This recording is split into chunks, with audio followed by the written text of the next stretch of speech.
States, Donald J. Trump.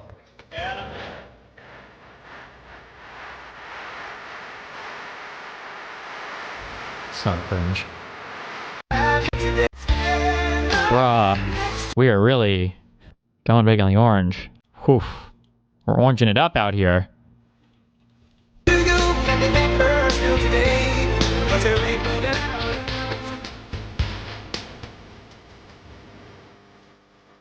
Thank you very much.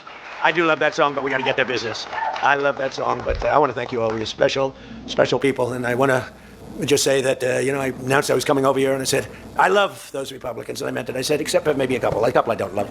But the people in this room, I don't know if those couple are here. I don't know. I don't care if they're here or not. But we love you. And you've done an amazing job. You love the country. You're doing what's right for the country.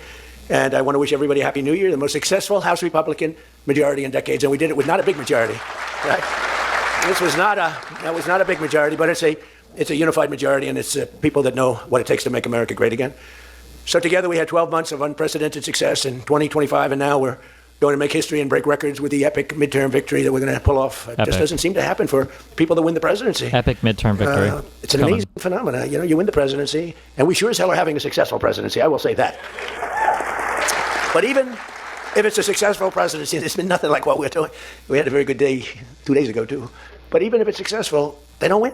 I don't know what it is. There's something psychological, like you vote against. You can win by a lot. We won every swing state. We won the popular vote by millions. We won everything. But they say that when you win the presidency, you lose the midterm. So you're all brilliant people. Most of you are in this business longer than me. That makes me smarter than you. Because look where I am, right? No, it doesn't. But I wish you could explain to me what the hell's going on with the mind of the public, because we have the right policy. They don't. They have horrible policy. They do stick together. They're violent. They're vicious. They're vicious people. And they stick together. Like glue. They don't have a couple of the people that we have. A couple of people, not too many, really very few. And that's why I want to just say that before we go any further, I want to express our tremendous sorrow at the loss of a great member, great member, Congressman Doug LaMalfa, who passed away yesterday, as you probably have heard. And he was the leader of the Western Caucus, a fierce champion on California water issues. He was great on water. He wanted to release the water and scream at him. And a true defender of American children. He was a defender of everybody. And our hearts go out to his wife, Jill, and his entire family. He voted with me 100% of the time. And by the way, he wasn't a 3 o'clock in the morning person. Do you know what I mean by that? Where the speaker goes, sir, could you call up? Could you call? I said, what time is it, speaker? Sir, it's 3 in the morning. Could you make a couple of calls? How many? 9. So I'd start calling 3 in the morning. I said, I shouldn't use any names. I'm just going to create problems. But hi, Jim. And I'm not talking about Jim Jordan. I never had to call 3 in the morning for him. But I said, hi, Jim. How you doing? I just called to say. Does the midterm work? Is it a re-election? Does everybody vote again?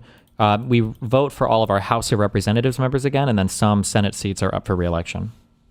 No, 3. Okay, sir. Sir, you haven't spoken to me in 3 years, and it's now 3 in the morning. And then there's governor seats? I don't know how many of those are. So I know what you want. You want my vote. And usually, almost always they give it, but they want it to be called. And with Doug, I never had to call. He was with us right from the beginning. I love those guys. I must say I probably love them the best, the guys that I don't have to call. They know we're doing the right thing. I have a couple that are going to be with us all the way, but they just want the call. They want love. They need love. They're more insecure than most of you. It's true. No, most of you are secure people. They're all laughing. No, most of you are secure people. I had a couple say, look, I could have Trump call me all the time. I just have to break his ass a little bit. And he'll be calling. But I appreciate those. We actually had a little party. We opened up a beautiful section of the White House in the Rose Garden, and we had a party for all of those people that I never speak to and vote for me. And I spoke to Doug, but I didn't speak to him never had a problem. And I was really saddened by his passing and was thinking about not even doing the speech in his honor. But then I decided that I have to do it in his honor. I'll do it in his honor because he would have wanted it that way. He would have wanted it that way. He would have said, do that speech. Are you kidding me? Do the speech, big guy. But he was a fantastic person. Man, that was a quick one. I don't know quite yet what happened, but boy, it's a tough one. He was just with us. He was our friend, all of us, every one of us. And I also want to send our best wishes to Congressman Jim Baird and his wife, who are recovering from a car accident. They're going to be okay, but they had a pretty bad accident. And we're praying that they get out of that hospital very quickly. He's going to be fine. She's going to be fine, but it was a bad accident. And I want to thank the man who has been central to so many of our triumphs. He really has been. He's the guy that would call me to make those calls all the time. He's always working. And he's a nice person. He's he's a high-quality person. But I want to tell you, he's a very tough cookie. I've seen both sides. Not often do I have to see the other side, because he's just, by nature... Is there anything in this speech, or is this... At what point does he start saying anything of substance? This is fucking retarded. Very fine, religious. I like that. He's a religious person. I like that. I like religious people. It usually means they're more honest. Sometimes it doesn't happen that way. I've had some real religious ones that did numbers on me, and I said, I'm going to get them someday. They got me by surprise. But it's usually good, okay, right? And his name is Mike Johnson, Speaker Mike Johnson.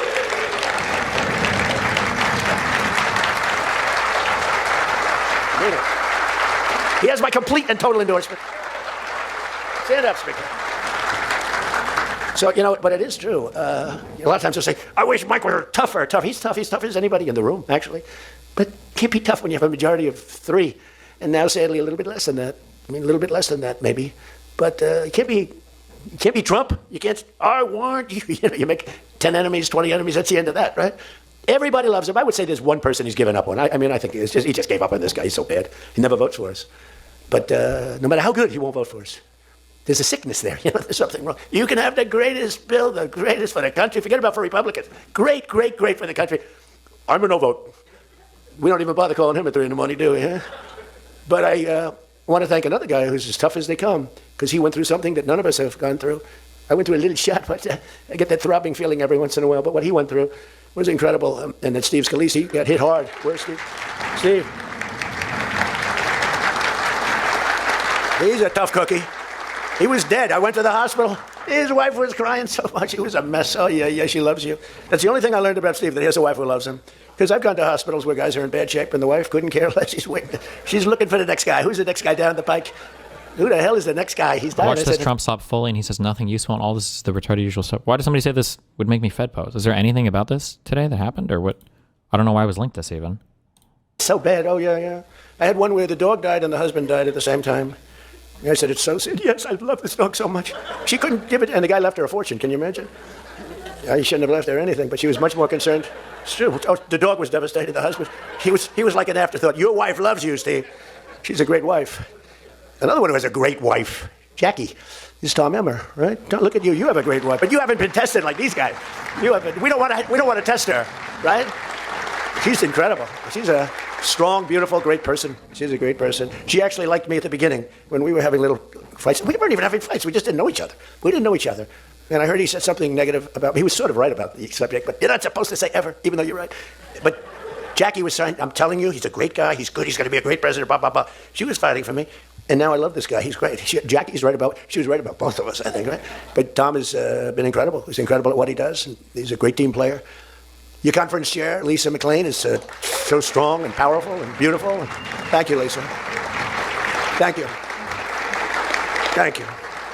And I think they're broadcasting. We said we don't care if the press comes or not. So when I say that, that means that they're broadcasting all this. And I'm letting my feelings out because it's true. I feel that way about so many people in the room. I can say it about many of the people in the room. Some I don't know as well, but many of the people in the room. They're incredible people. You're incredible what you're doing. We also have another one, Richard Hudson, chairman, NRCC. Richard's always in there. Always with a smile. No matter what's happening, Richard. He always has a smile. He's just a positive guy, smart and positive. Thank you, Richard. Really appreciate it. You do it. Okay, this is retarded. I don't care. How Nicolas Maduro's regime disintegrated. Ever a strongman dictator, I hope I have the... If I'm ever a strongman dictator, I hope I have the self-confidence of Venezuela's Nicolas Maduro. In late November 2025, Maduro appeared to be in high spirits, brandishing a sword at a rally in Caracas. A few days later, he was at another rally declaring victory forever. Victory forever, victory forever, victory forever. With his accent, though, it kind of sounds like he's saying big party forever, which may well have been the case because he then proceeded to have a very big party. Venezuelan President Nicolas Maduro dancing to a remix of his own peace slogans. Watching him in these rallies, you'd never guess that a few days earlier, he was apparently considering fleeing the country. The Miami Herald reported that during a 15-minute phone call, US President Donald Trump offered Maduro safe passage for him and his family to the country of their choice if they left Venezuela immediately. Reuters reported that Maduro told Trump he was willing to leave the country in exchange for full legal amnesty for him, his family, and over 100 of his cronies. This was 3 weeks ago. Trump reportedly rejected that, and now Maduro is concerned that the US will try and remove him from power by force. He is reportedly sleeping in a different place every night in an effort to avoid airstrikes and American-backed commando attacks. The US president continues to build up his country's military presence in the Caribbean, and he's declared Venezuela's airspace closed. This is a very strange situation. A Venezuelan president shouldn't be considering fleeing their country. No other country on earth has more proven oil reserves than Venezuela. But despite this, the country has been in the midst of a decade-long economic disaster. Now, you might be saying, but the government is corrupt, and yes, it is. But America has been putting sanctions on them, and yes, they have. Or, but it's socialism, and look, that's not really as relevant as you might think. The point is, you can basically get oil out of the ground in Venezuela with a straw. It should be able to withstand corruption and sanctions and still be a socialist utopia like Norway. So what is actually going on in Venezuela? Today, the bizarre and obscure ways a country with every possible advantage managed to mess it up so badly. I'm Matt Bevan, and this is If You're Listening. Isn't there a thing called like the paradox of resources? I feel like I'm making that up. There's a thing that has to do with this, that there are lots of countries that are like resource rich, but for some reason they're just like completely fucked all the time. What am I thinking of? Oh, the resource curse, maybe? I don't know if that has anything to do with resources. I don't know if just having resources fucking matters that much. Norway has resources, oil, and they do really well with it, right? Pretty sure Israel has fuck all. That place has nothing. That's the demon's land for shit. They have to fucking fight wars in the 50s and 60s just to bring in enough water for their people not to die of thirst. But Israel's economy and everything does really well in the Middle East, so... Oil has been part of Venezuela's story for a very... Wait, let me use this real quick. Hold on.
Bro, you're AFK and posting cringe?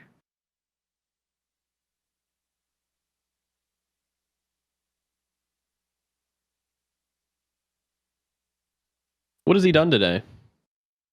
What have you done today, Mooten? Fuck. I know you're already back. Wait, one of the matriarch events today. No, the harvester events. Let me look.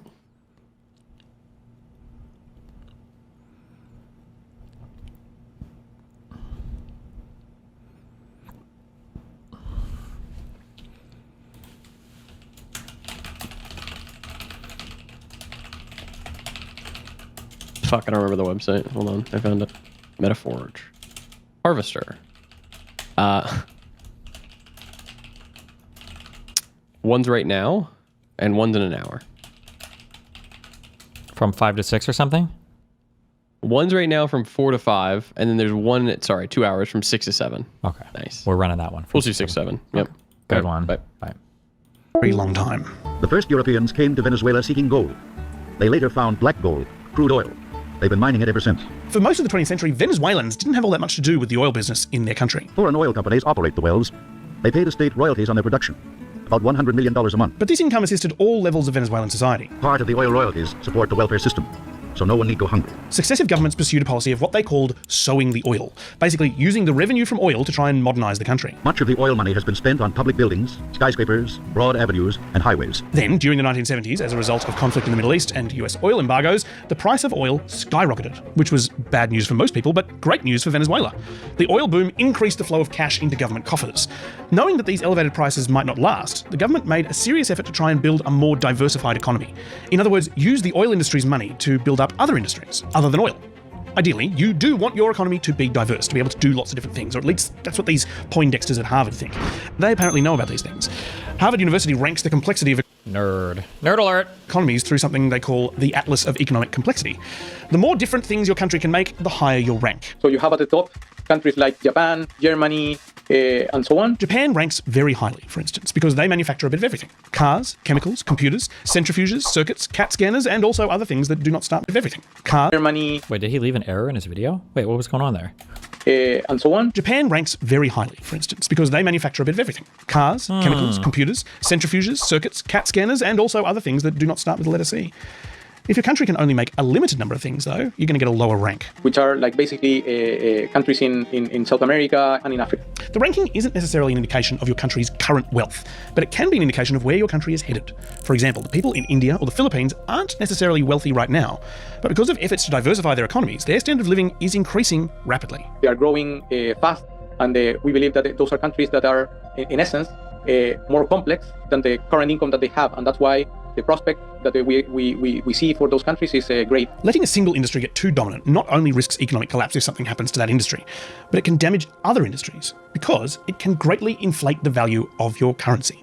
Take, for example, the Netherlands. If something happens to that industry, but it can damage other industries because it can greatly inflate the value of your currency. Take, for example, the Netherlands. In the 1970s, they were suddenly flush with cash after they found a massive gas reserve under the province of Groningen. As gas exports increased, foreign cash started flowing into the country. That drove up the value of the Dutch currency, the guilder, and that meant that buying Dutch things became more expensive. It was cheaper to buy French cheese than Dutch cheese, cheaper to buy German clothes than Dutch clothes, which was a nightmare for Dutch businesses, especially the ones who made... Does that track? You export a ton to other countries, so now you're holding a ton of their currency. So it becomes easier to buy things from those. Oh, I guess that tracks. Does it track? I guess it tracks. Why can't you just print more of your own currency? I guess the US has more, we have a lot more freedom there, I guess, in terms of how powerful our economy is and our currency is, so.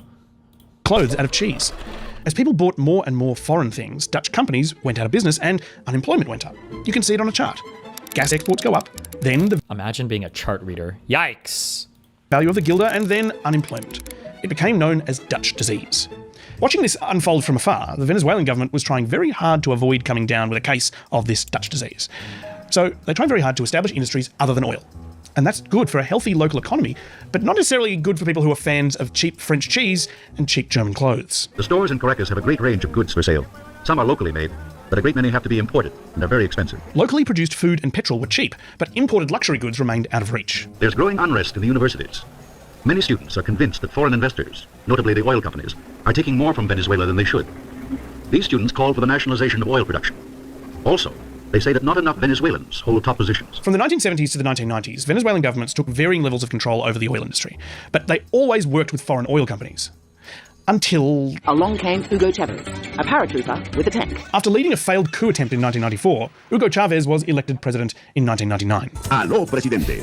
El programa del presidente Hugo Chávez Frías, en vivo. How do these guys get so, like the beer hall push or whatever was similar with Hitler? How do these guys get so many second chances at politics? What the fuck? January 6th. This is the very first episode of his Hello, Mr. President show on Venezuelan State Radio. Buenos días, Freddy. Buenos días, Teresita. Buenos días, todo el equipo de Radio Nacional de Venezuela. Buenos días, Juan Barret. Initially, each one of these radio shows was about an hour long, but they gradually got longer and spread onto TV as well. Chavez would use the show to formulate policies, rant about capitalism, and insult foreign leaders. George W. Bush. You are a donkey, Mr. Bush. He'd visit with his constituents, he'd hold photo ops, he'd quiz local school students. Bien, ¿por qué? Todas las niñas se portan bien en la escuela. Correcto. Dale. Bravo. And he'd show off his softer side, serenading the children of Venezuela like the Red Wiggle. Red like communist red. That's the joke that I'm trying to make there. Cuerpo y alma en un infierno. Soy mal querido. He actually sang quite a lot. Yo soy de la tierra de donde nació Bolívar, la misma de San Martín. Music was a big theme of his entire presidency, and John Lennon's Imagine was a favourite track. Imagina Venezuela. And sometimes he'd use the show to fire people, Trump style. Although, in his case, he didn't say you're fired, he pulled out a referee's whistle and said... Offside. During his 4-hour broadcast on the 7th of April 2002, he sacked several top officials in the state-owned oil company. Eddie Ramírez, director gerente hasta el día de hoy de Palmaven. I feel like Trump would love this guy. Afuera. His plan was to take control of every aspect of Venezuela's economy, from the oil industry to the exchange rate. He's nationalised the oil industry and ploughed its billions into his revolution, building health clinics, subsidised food markets and universities for the poor. Chavez described his ideology as socialist, or actually... an ideological umbrella specified by President Chavez of New Socialism. However, President Chavez has called people to read Marx and Lenin to understand what kind of socialism he has in mind. But in reality, Marx and Lenin would be spinning their graves if they heard what Chavez had in mind. He was going to make sure that Venezuelans felt as rich as they thought they should be by controlling the price of the country's currency, the bolivar. Chavez's plan was to abandon the country's economic complexity. Basically, he wanted Venezuela to come down with a bad case of the Dutch disease. He was out there metaphorically licking escalator handrails and sharing lollipops with everyone at his kids' daycare, economically speaking. Remember how I said that by selling heaps of gas, the Netherlands' currency value increased, and that led to problems for other export industries like cheese clothes? Well, what if you just don't have any other export industries? Chavez was willing to put all of Venezuela's eggs into the oil basket. With so many businesses folding, it now depends on crude for 95% of its export revenue. That could present a problem, but Venezuela's got so much oil, why bother making... Wait, did you say 96%? Eggs into the oil basket. With so Literally, Oilers! businesses folding, it now depends on crude for 95% of its export revenue. That could present a problem, but Venezuela's got so much oil, why bother making anything else? In the short term, exporting enormous amounts of oil meant a massive influx of US dollars, and Venezuelans would be able to use those US dollars to import everything they needed. Why make anything domestically when you can just use your newfound riches to buy stuff from overseas? Who needs local manufacturing anyway? The amount of job destruction that has taken place in Venezuela in the private sector is unprecedented. Within 5 years, the Venezuelan private sector basically disappeared. The few companies that were producing in Venezuela have either gone to Colombia or Costa Rica, or they've just been closed down. Looking at Venezuela's ranking on the economic complexity scale, you can see it plummeted from 58th in 2003 to 131st by 2009. But it was fine, because look at all this cash. To 131st. The fuck did they do in Australia? By 2009. But it was fine because look at all this cash. This is like an 11-year-old boy's level of understanding of economics. It's what we all thought that we would do if we found a gold deposit in our backyard. Step 1, dig up gold nugget. Step 2, exchange gold nugget for cash. Step 3, spend all the cash on Bugattis, Rolexes, and electric guitars. Base. To make it work though, you've got to keep the value of the currency high. So in 2005... What's the difference between foreign currency and your own currency? Aren't they interchangeable? No. So if you're a United States citizen, it can feel that way, but it's because there's just so much USD and there are so many people around the world that want USD, and we have such a huge economy that it kind of is, right? There are things called like Forex markets, or really like at the airport, you just go and you do like a currency exchange. However, the laws of like supply and demand apply to currency much the same as they do anything else. We just don't really think about it much when it comes to United States dollars because there's so many of them. But imagine you're in a country and imagine that country has $1,000 of currency total and you end up exporting tens of thousands of dollars of some product and now you're sitting on tens of thousands of dollars of that currency. Well, your own currency is going to be really hard to exchange for. There's just not that much of it, and you've got so much other currency. I think this is what he was talking about earlier when he talks about like the Dutch disease. Your own currency becomes so valuable in relation to other currencies that you basically, well, if I've got 10,000 USD versus, and there's only $1,000 available in my whole country, I'm just going to go spend the USD and import stuff everywhere else. I'm not going to buy shit domestically. I'm just going to import it from other places. It was one of the issues he was talking about. Chavez locked the value of the bolivar at 2,150 bolivars to $1. No variation, no ups and downs, 2,150 bolivars to the dollar, that's it. $. No variation, no ups and downs, 2,150 bolivars to the dollar, that's it. People absolutely love this. It made them feel very rich. On paper, it made the average Venezuelan wage seem equivalent to an American middle-class wage, and pretty much overnight, it made foreign cars, phones, air conditioners, steak, clothes, and computers look affordable. Chavez himself started handing out consumer goods for free on his show. Over here, we have flat-screen TVs. It's the opposite of capitalism. The problem was, though, the whole thing relied on the relationship between bolivars and US dollars. And as the local Venezuelan economy basically evaporated, the bolivar essentially turned into monopoly money. And in socialist Venezuela, a bolivar really is worth not much more than the paper it's printed on. It was virtually worthless.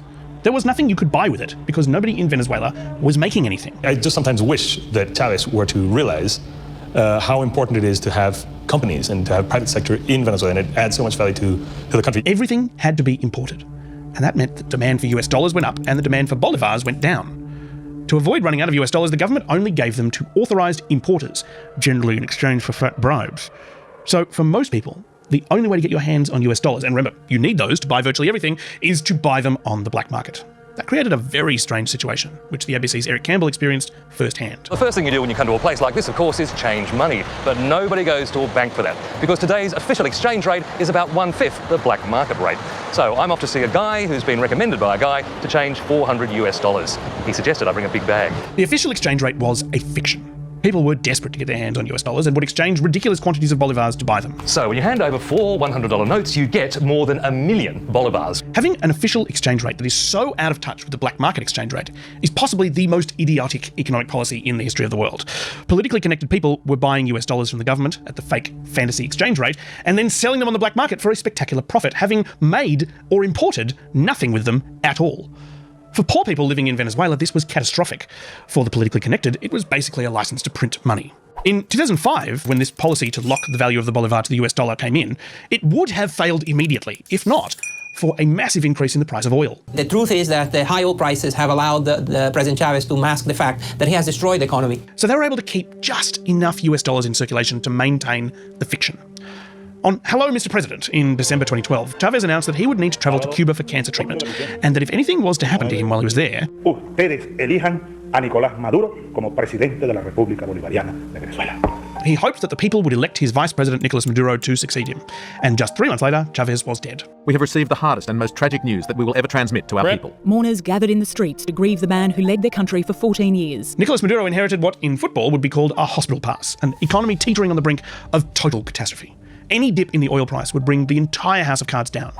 It took a little over a year, but the crash finally came. The price of oil has hit a 5-year low. It dropped by more than 50% in 4 months. There are concerns it could also lead to instability in Venezuela, where oil accounts for 95% of the country's export earnings. Basic food supplies were now too expensive to import. Police and soldiers now guard food stores. Many supermarket shelves are empty. By 2017, hunger was a serious problem in Venezuela. There is now a direct inverse correlation between oil prices and hunger. 9 out of 10 families can't afford enough food. The situation is so bad that the average person has lost 11 kilograms in a year. To make matters worse, the economy was so bad. Damn, I'm so curious how true some of these stats are. The average person has lost, what is that, like 25 pounds of weight in a year? That's crazy.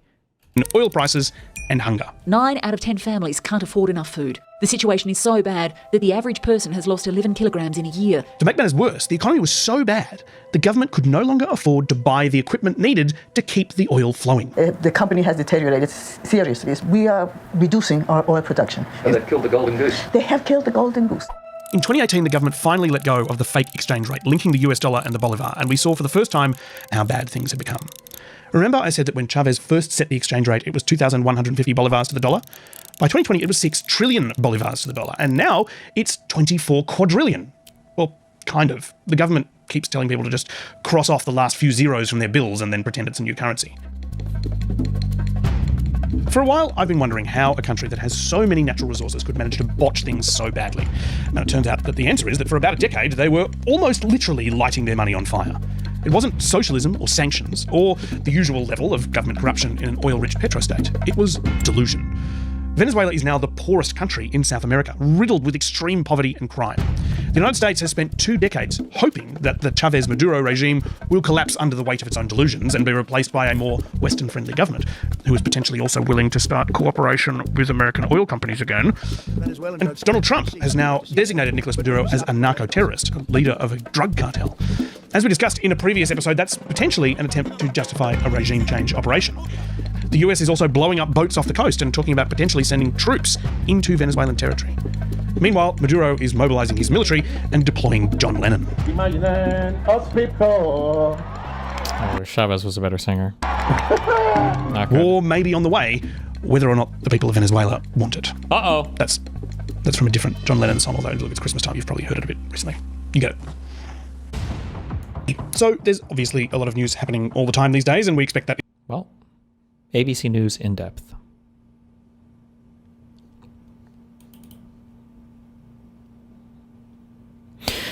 I don't believe oil companies are stupid enough to start investing billions in Venezuela under Trump. They know he's a retard. Yeah, I actually don't think that we're going to do any oil extraction. I don't know if he has the attention span for it. I don't know if we're going to, it feels all bullshit to me.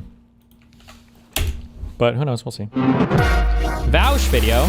It's your boy. Whoa, is that a new animation? It's your boy. Well, actually, I'd like to think that to you guys, I'm your boy, but it's presumably to many of you, your other boy. In a very soccer shirt, Azan posted, belligerent madman sitting on the throne of a dying empire, lashing out in every direction, pulling the rest of the world in chaos destruction. Yes, that is fair. I agree with that. Tough to argue with, right? All right, so what does this say? Democrats, if they were in charge right now, would be doing 100% the exact same thing. 1-to-1. Make no mistake. Anyone who tries to tell you that Kamala Harris would be different is a delusional moron. Do not. This is an older clip. I think this is in response to something happening in Gaza. It's some event in Gaza, presumably. He responded, this is about Israel and after the election. Number 2, I'm right. Number 3, Harris postured in favor of more military intervention. This is why Trump was able to lie about being a peaceful dove. 4, your inability to admit damn campaign mistakes is why fascists keep winning. 5, lock in. He's right. He is right. He's correct. I'm defending him on this. I'm locking in on this because I keep seeing this getting brought up by like liberals or whatever, but this is like a key element of strategic decision making that Democrats fail on over and over again, right? The thing is, regardless of whether or not Donald Trump actually is the peace candidate, he's obviously not, right? He postured as one. It's popular to say no more war, no more intervention, blah, blah, blah. The problem was that when Harris was running, she said she was going to do everything like Biden did, and Biden had very publicly spent the past 2 years defending Israel as it waged war and conducted genocide. It's really difficult to posture yourself. Like, listen, I know Trump is full of shit, but Trump was saying he was going to solve it on day one. He has the benefit of not being the incumbent there, right? If Trump was the incumbent, would he have solved it on day one? No, of course not. Everything would have played out the same. But that's the point. By not being in power, he had the ability to pretend he can make things better. Did he solve Ukraine and Russia on day one? Of course not. Did he solve the healthcare crisis on day one? The housing crisis, inflation, any of it? No, of course not. So the point here being, like, Kamala Harris campaigning with Liz Cheney or whatever, talking about making our military lethal. Kamala Harris did not do a very good job of kowtowing to the very popular, like populist sentiment of no more wars, no more military spending, blah, blah, blah, right? And the crazy thing is, that sentiment is more popular with Democrats than it is with Republicans. To pretend that Kamala posturing, like the reason why Democrats have to posture militarily is because people always present Democrats as weak. So when Kamala says things like, no, our military will be lethal. No, we'll make sure that we can do whatever we need to militarily. To pretend that that's the same thing as Trump's posturing is just very politically naive, very politically ignorant. That's just a really stupid thing. Yeah, that's just a very dumb approach to politics. Like Democrats have to posture about military because everybody accuses them of being militarily weak. Republicans posture about military because they want to fucking conquer the fucking world, apparently. Can you explain the Dutch disease like I am a sub 20 IQ vegetable? No, probably not, actually. I don't know all the underlying mechanisms. It sounds like if you overinvest in a single industry, though, it leaves your entire economy vulnerable for a few simple reasons and a few complicated reasons to market shocks related to said industry. Or outside of everything else, I guess. If you overinvest in one industry, when that industry goes up or down internationally, you can get fucked. And it hurts your ability to domestically do other things, so...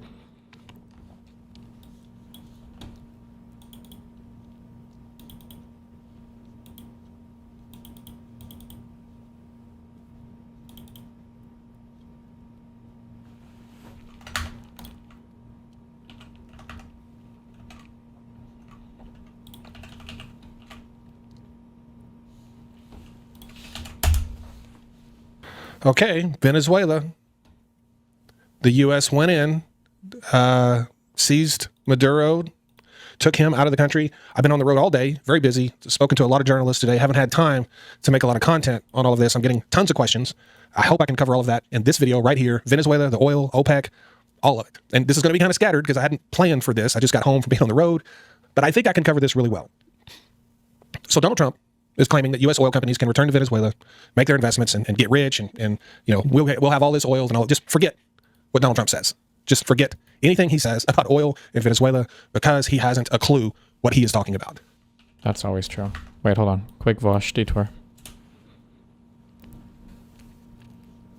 You can never let them forget. There's not even any like political expedience to it. There's no like, I don't know, oh, well, the corruption was part of the time, or oh, well, it was a necessary evil. It's just open, naked, unambiguous, like, yeah, he's a pedophile, yeah, he's evil, and we love him anyway. the libs who enable this. Yeah, no, for sure. I think that you should 100% get to hold this against everyone who worked in Biden's DOJ, Biden himself, and anyone who's defended that decision, which includes Kamala Harris. I will not vote for Kamala Harris in 2028. I'm just laying that one out there on the table right now. If she is the primary winner, then I will not vote in 2028, at least not in the federal election. As far as I'm concerned, Kamala Harris is as complicit in protecting pedophiles as Merrick Garland, and Merrick Garland is just as complicit as Pam Bondi, because Merrick Garland could have brought those cases forward, and he didn't. Pam Bondi had to be forced to. Fuck these. Which cases? The civil cases? People. Fuck all of them. That's for individuals. Or what about Newsom? Well, Newsom hasn't been involved in the Epstein stuff, to my knowledge. We haven't gotten those files yet, okay? I'm good. And at this point, removing Maduro and just installing the VP, apparently, and having them run the country, just doing whatever he says, that doesn't fix anything. That doesn't fix anything. So let's cover a few things first. We went in and seized a country, the oil of a founding member of OPEC. There are members of OPEC that we know for sure aren't happy with us, OPEC and OPEC Plus. Russia is a member of OPEC Plus, not OPEC, but it's literally the same group. I just like to make that distinction for the people that will scream, Russia's not a member of OPEC. They're a member of OPEC Plus. They're essentially a member of OPEC. The first question is there going to be any repercussions of that? Is there going to be anything come from that? And the answer is, if anything happens from that, we won't see it for a while. But I can assure you one thing. If they aren't happy about this, we will find out, and it will come to us in a way that is veiled, that we don't see coming. I might see it coming. Trump isn't going to see it coming. A perfect example of this, the way OPEC exacts its revenge on people, the OPEC 2020 deal was a brilliantly and beautifully crafted plan for OPEC to exact revenge on the United States. You go to 2018, Donald Trump convinced OPEC to increase production so he could put sanctions on oil from Iran, and they agreed to do so with the understanding that the market would not crash because Iranian oil was going to be taken off the market. They were only going to increase the amount that was going to be taken off the market by Iran, so it wouldn't flood the market and it wouldn't crash. As soon as OPEC got that production up where Donald Trump asked him to, he granted waivers to Iran and crashed the global oil market. The OPEC... Really? I don't know anything about this in terms of Trump's oil policy and everything here.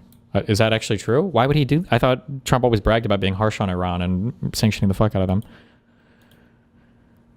Destiny, can you clarify a point you've made like a week ago? When it comes to people embracing AI, do you think this should extend to education? And if so, how do you think this could/should look like? You just have to learn to use it as a tool, like you do the internet or anything else. It's just that's what it's going to be. OPEC 2020 deal was OPEC's revenge against Donald Trump for crashing the oil market and costing them hundreds of billions of dollars. And to this day, I don't think he knows that was their revenge. I don't even think he's aware of it. We're all aware of it. We were the ones paying $5 for gas. Right. 2020 deal was OPEC's revenge against Donald Trump for crashing the oil market and costing them hundreds of billions of dollars. And to this day, I don't think he knows that was their revenge. I don't even think he's aware of it. We're all aware of it. We were the ones paying $5 for gas. This is what I'm talking about. So if there's any retribution here, and I don't know that there's going to be, because I honestly don't believe this impacts OPEC in a huge way. It would impact OPEC if U.S. oil companies all ran to Venezuela. That would be a huge deal. On March 8th, 2020, Saudi Arabia initiated a price war on oil with Russia, which facilitated a 65% quarterly fall in the price of oil. The price war was triggered by a breakup in dialogue between OPEC and Russia over proposed oil production cuts. In the midst of the COVID-19 pandemic, Russia walked out of the agreement, leading to the fall of the OPEC Plus alliance. Prior to the beginning of the price war, oil prices had already fallen 30% since the start of 2020 due to a drop in demand. In the first weeks of March, U.S. oil prices fell by 34%, crude fell by 26%, and Brent oil by 24%. The price war was one of the major causes. Effects of the ensuing 2020 stock market crash in early Saudi Arabia agreed to production cuts. Price of oil became negative on April 20th. The oil production can be slowed. It cannot be stopped completely, and even the lowest possible production level resulted in greater supply than demand. As such, those holding oil futures became willing to pay to offload contracts for oil they expected to be unable to store, resulting in enormous profit.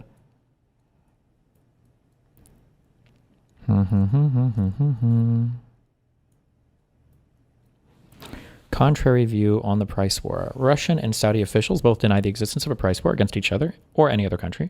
Russian Presidential Press Secretary Dmitry Peskov said that new planned contracts can be implemented immediately if necessary. During the negotiations, Russian officials have argued that it was too early for cuts before understanding the full impact the virus outbreak has on oil prices, and that an existing shortfall of about 1 million barrels a day caused by the political turmoil in Libya was helping to offset a slump in demand at the time.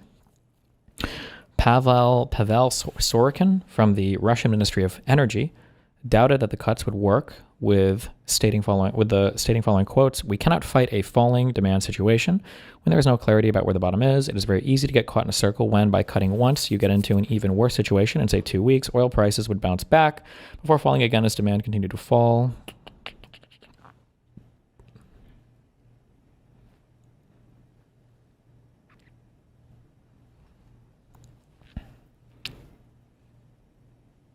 I'm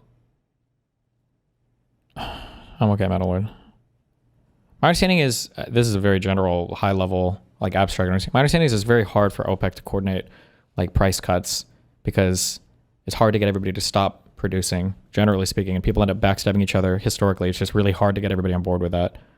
But I don't know 100%. Maybe that's very general. I don't even know how true that is. I don't even know why I have that take. But, so like this type of shit is like very common, where somebody will be like, we should all cut production in order to fuck over everybody else and get more money out of less oil. And then everybody's like, yeah, let's do it. And then as soon as some people start to cut, other people don't, and then everybody gets ass pained and they all go back to producing again.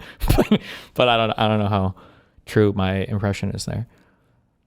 In the span of weeks, crude prices went from a 4-year high to a full-blown bear market. The oil crash, crude is down more than 30% from its recent peak, was triggered by a series of factors. This was in 2018. Oil prices getting lower, great, like a big tax cut for America and the world enjoy. Trump tweeted last week, "Thank you to Saudi Arabia, but let's go lower." Here's a question for Metalite. I'm kind of curious. Trump likes to brag about us producing our own oil and being a net exporter of energy. If crude prices fell too much, wouldn't that go away? Isn't like the U.S. oil a bit harder to extract?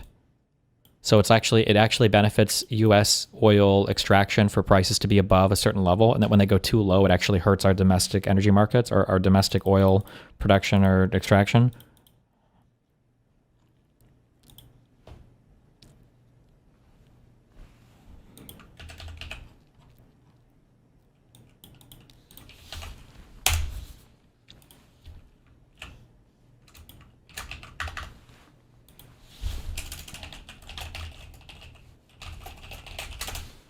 Minnesota research. Oh, this should be fun. Do we get to watch your subs pretend 4-year-olds go to daycare until 10 p.m.? That'll be awesome. No, we already went over that earlier. I think generally before you turn like 5 or 6, usually you just kind of vanish from existence from like 9 p.m. to 6 a.m. So they would never be at daycare until 10 p.m. because they exist in an alternate dimension. Special report. Trump told Saudi, cut oil supply or lose U.S. military support. This is in 2020.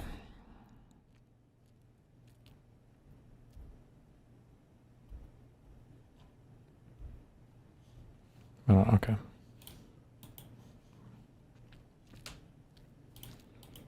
Too many memes. Stop!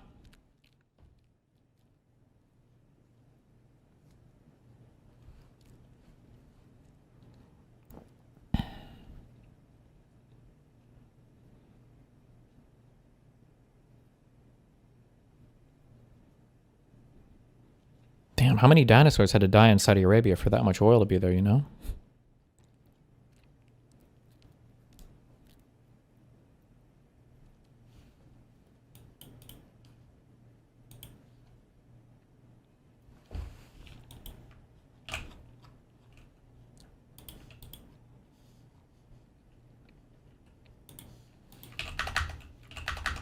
Fuck. I don't know if I trust this guy. I just don't think that's going to happen. Are we doing the Minnesota research or not? I looked at it a little. It was honestly, I was just reading that one email. I'm pretty sure CNN and other people have done articles at this point. Everything from that Nick Shirley video, I'm pretty sure has been debunked at this point. There's not much else to read about it. But now Tim Walz is announcing that he's suspending his re-election campaign or whatever. He's not going to run for re-election, so I guess it doesn't matter. So if there's any retribution from OPEC, it'll come close to the midterms. They like to do things that impact elections. And it'll look like some sort of good deal, but it won't be. But we'll just have to see what happens. We'll just have to see. There's obviously other considerations. Iran could do some things. Russia can do some things with attacks and terror attacks and things like that. But I'm really going to stick to the oil here. So first of all, this idea that American oil companies are going to rush to Venezuela to produce all this oil, that's not a thing. Okay? Having the largest oil reserves in the world doesn't mean what Donald Trump thinks it means. The only thing that matters is the value of that oil and how much you can profit on it. True. That's a thing. When people talk about like reserves or proven reserves and all this, there's a factor of like how expensive it is to extract the oil, the type of oil it is, and then what you can sell it for. Like there can be a fuck ton of oil somewhere. I'm sure there's a, no, that was retarded. I don't think that's true. I was gonna say, I'm sure there's a ton of oil somewhere in our solar system, but I don't think that's true. But there could be like resources on an asteroid, or there could be resources on some planet, but it doesn't really matter because you wouldn't value those resources as like $20 trillion of iron or whatever the fuck in Jupiter's core, because you would have to take into account how much it would cost to send a ship there to mine it and then bring it back, right? And then that, if it's below zero, I don't even think it's considered a proven reserve at that point.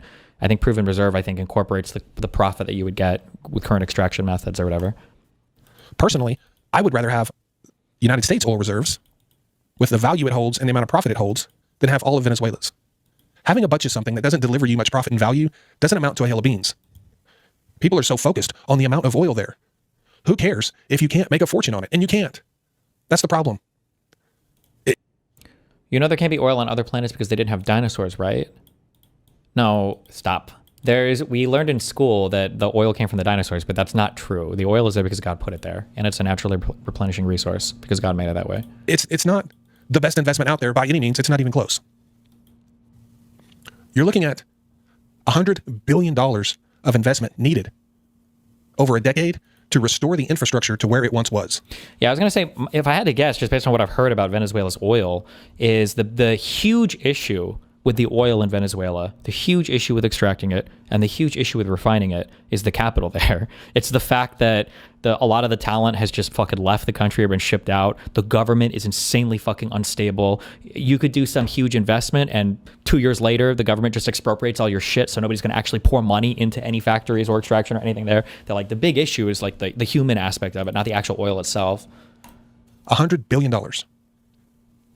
So this idea of asking American oil companies, who are currently having a hard time due to what? Donald Trump's policies with OPEC, who are laying off people, who are cutting their budgets, cutting CapEx, who are laying down rigs, trying to preserve cash flow. These companies are going to go invest $100 billion in Venezuela, in an unstable country?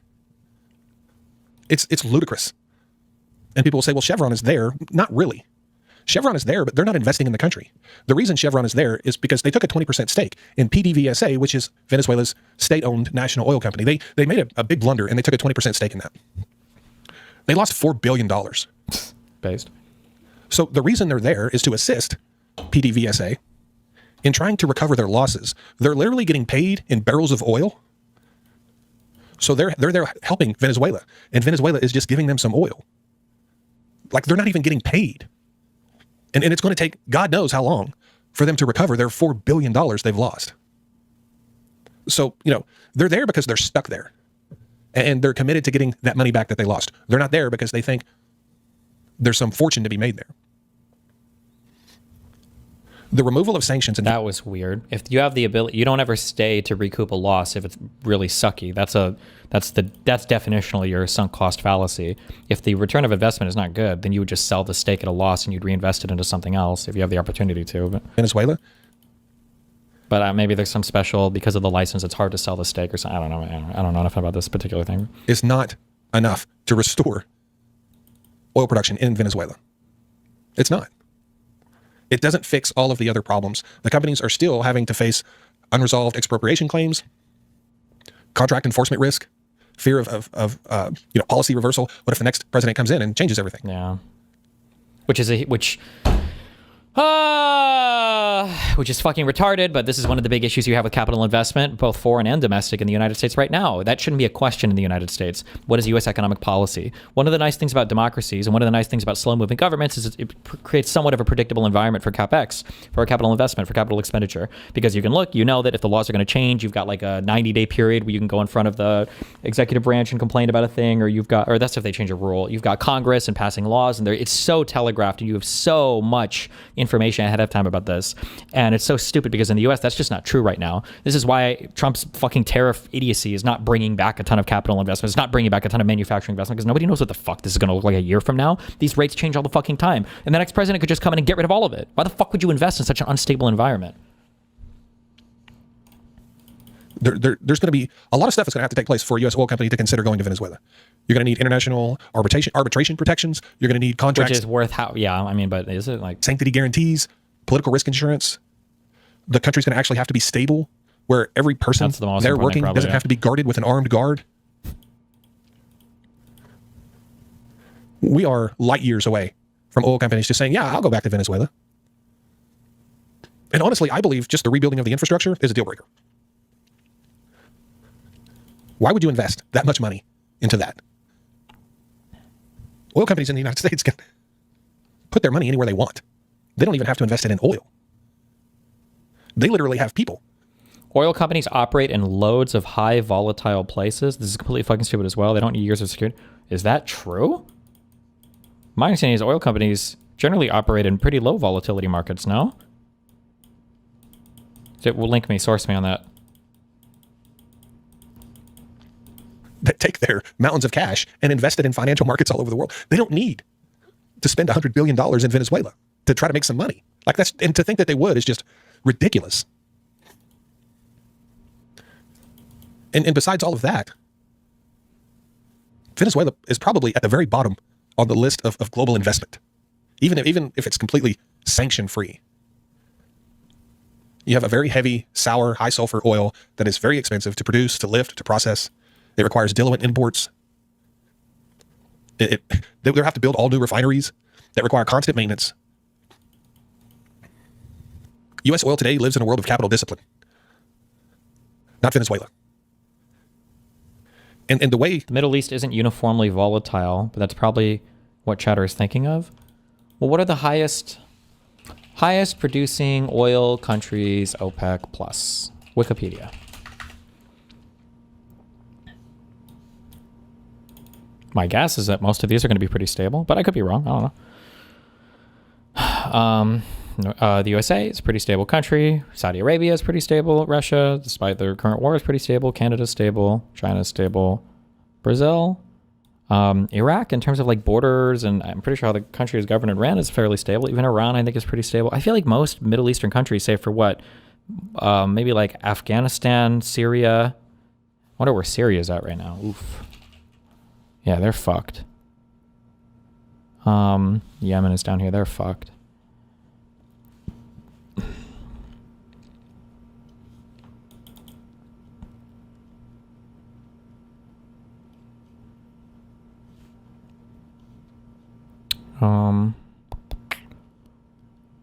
Yeah, I don't know. I feel like you're top of the list here. All fairly stable countries. Venezuela is still at 18. Yeah, I see that. Well, this is 2023. Well, even well, would you say Venezuela's stable-ish? There's a lot of corruption, I guess. I don't know.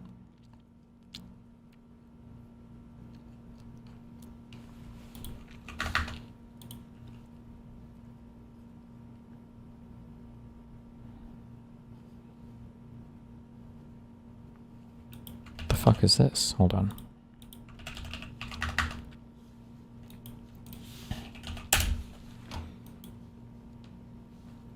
Here's one example. Chevron is a huge producer of Nigeria oil. There have been attacks against infrastructure in Niger for a long time. Well, not... Am I retarded? Niger and Nigeria are two different countries, no? Or did you just leave out the letters for the last thing? Nigeria. Militant group claims responsibility for pipeline attacks. Is this very easy oil to extract, though? Is this like easier stuff that doesn't require as much refinement or whatever?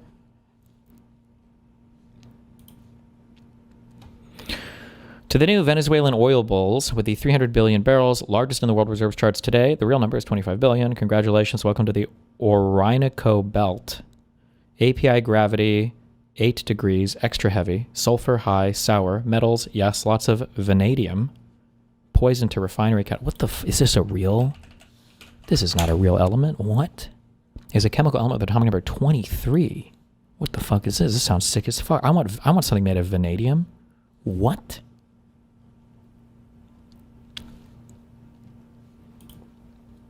It's not light, sweet crude. It's a road pavement that hasn't dried yet. Chemistry is a wonderful thing, and the industry can turn the sludge into jet fuel, but it costs a fortune. In reality, Venezuela's economically recoverable reserves are 25 billion barrels of heavy, sour, metallic oil. Today's free oil 101 lesson: volume is vanity, viscosity is sanity. Okay.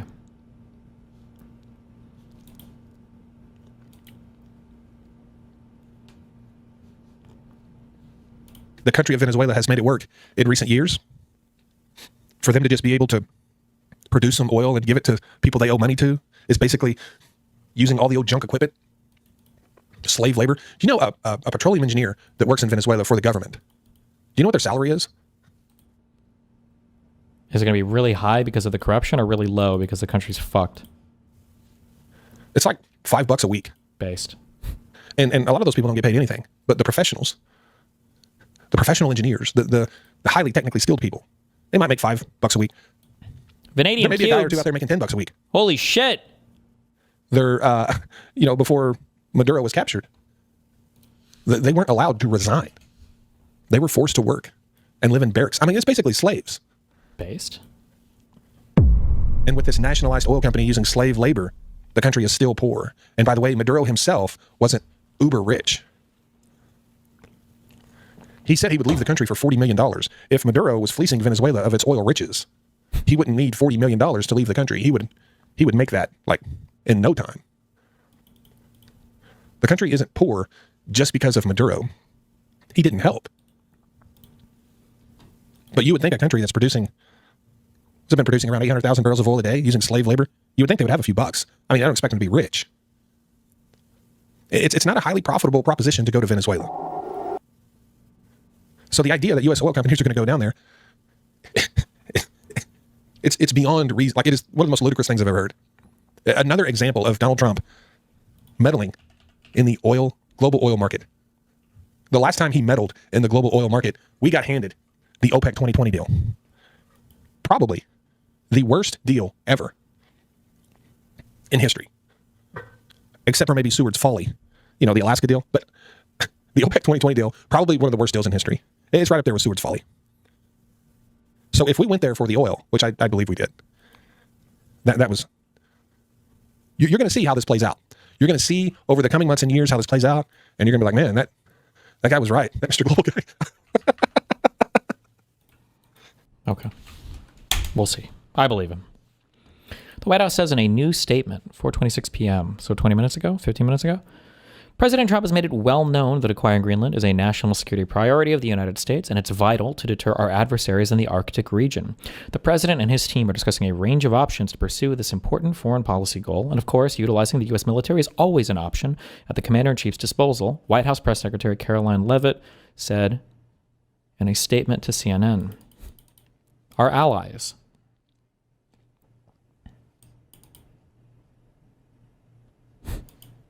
Who's going to do it? And by it, I mean tell them it's a really bad idea.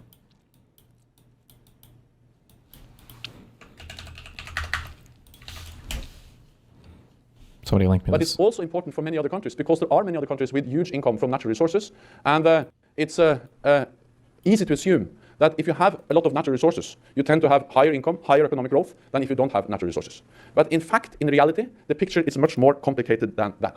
Because if you look at the facts and the empirical and at the statistics and at the different analysis which has been made, we see that actually there is a tendency that it is the opposite way.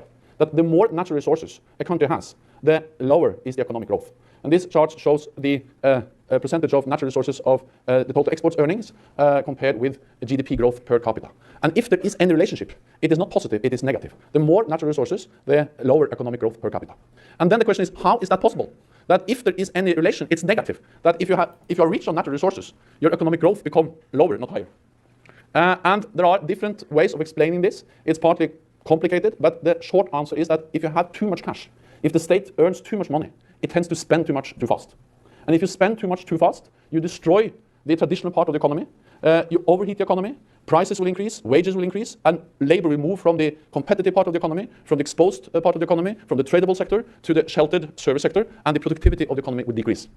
And since oil and gas revenues tends to increase and then go down, when the oil and gas revenue then falls, then you are really in deep trouble because you have, in a way, based your expenditures, the whole economy and the structure of the economy on very heavy spending of oil and gas revenue. This is not only in theory, this has happened in reality, and it has taken different forms, but the main problem is that you spend too much too fast. It's called Dutch disease because this happened in Holland in the 1960s and the 1970s. Holland. They discovered huge gas reserves. They earned a lot of money, but they spent too much of it. And actually, they experienced negative economic development because they spent too much money too fast.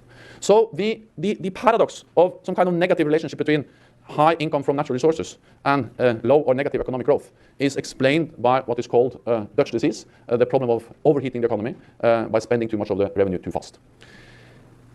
Given that that is the fact, that there is a danger for destroying your economy by having too much income from natural resources, not only oil and gas, but also other natural resources, then Norway is in the danger zone. Okay. Fuck Norway. Just kidding. Wait, did that just shake? Is that part of the graphic? It is. What is this? Destiny, not to sound like a leftist, but is it possible that the more resources you have, the more interest from larger economic powers you will have, and that is the source of the negative relationship? No, I don't think so. That could happen, but it would be a separate thing. Look, it shakes. Nice website design, by the way. Not optimized for 4K monitors? Not a centered div graphic? What?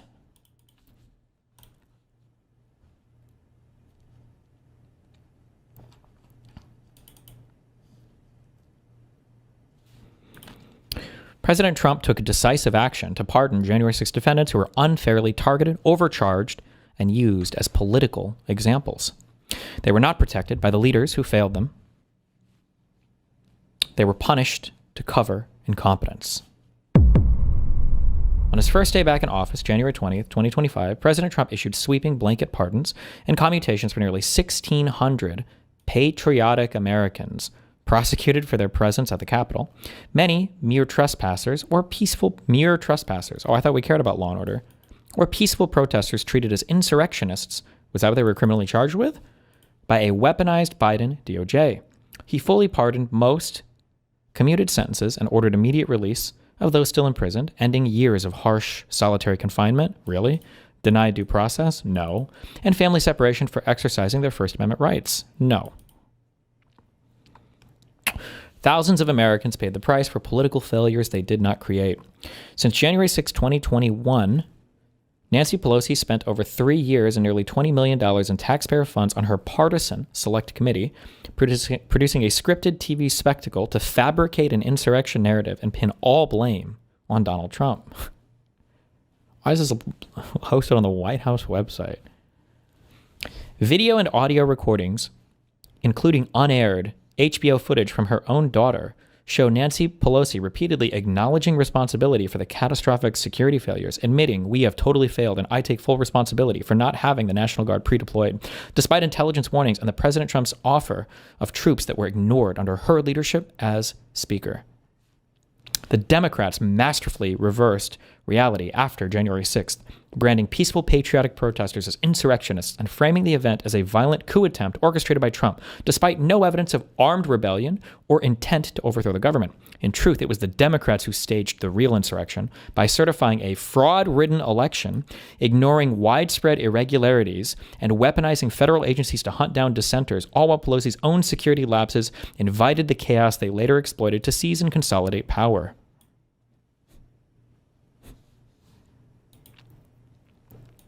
Still, so denying the results of the election on the beacon of the hill, the United States of America, the beacon on the hill of democracy, their own White House website, denying the results of the 2020 election. Nice. Can you debunk the Pelosi National Guard thing? I say that everywhere. There's nothing to debunk. There's no claim. There's no strong claim. There's nothing that you can even deal with there. There is a sergeant at arms for like the Capitol building that is responsible for like personal security there. And so they try to say that like, well, Pelosi, the Speaker of the House, should have told the sergeant, but it's not, it's all bullshit. Arguably, if you want to say that there was a failure that day, you could say that Bowser should have requested more National Guard people there for the day of the January 6th for the counting of the votes, but they didn't like the appearance of having, you know, troops in the Capitol where they were counting the vote. And I don't think anybody thought it was going to be as crazy that day. And nobody thought that Donald Trump would basically tell people to go and insurrect. And I think they kind of discounted how many people would be involved in that. Also, I don't know if the Proud Boys' plan at the time had been known by investigators, who were the people who were the ones who originally broke down every barrier and then broke into the Capitol building. I don't know if that was known to investigators at the time.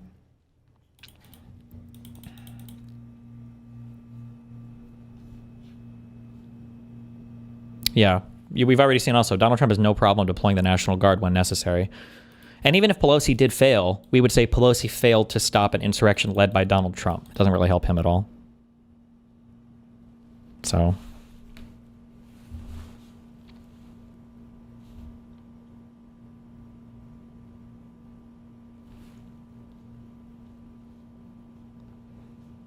watch video. We have responsibility, Terry. We did not have any accountability for what was going on there, and we should have. This is ridiculous. You're going to ask me in the middle of the thing when they've already breached the inaugural stuff that should we call the Capitol Police? I mean the National Guard? Why weren't the National Guard there to begin with? They thought that they had sufficient resources. That is not a question of how they had been. They don't know. They clearly didn't know, and I take responsibility for not having them just prepare for more. Well, you can argue there was a failure here. It would mainly go on Mayor Bowser, not Pelosi. But also, you can also see how it's weaponized against you. It's kind of funny because I have the same issue as a streamer where, like, why don't you take accountability for this? And it's like, well, on the other side, people are saying I'm a rapist. So I don't know what you want me to say. But anybody saying anything here, like, this is technically what a leader should do, right? Well, we should have been better prepared. There are other things we could have done. There probably are. But what they failed to stop was Donald Trump's insurrection, right? That was the issue. I mean, it was stopped eventually. But...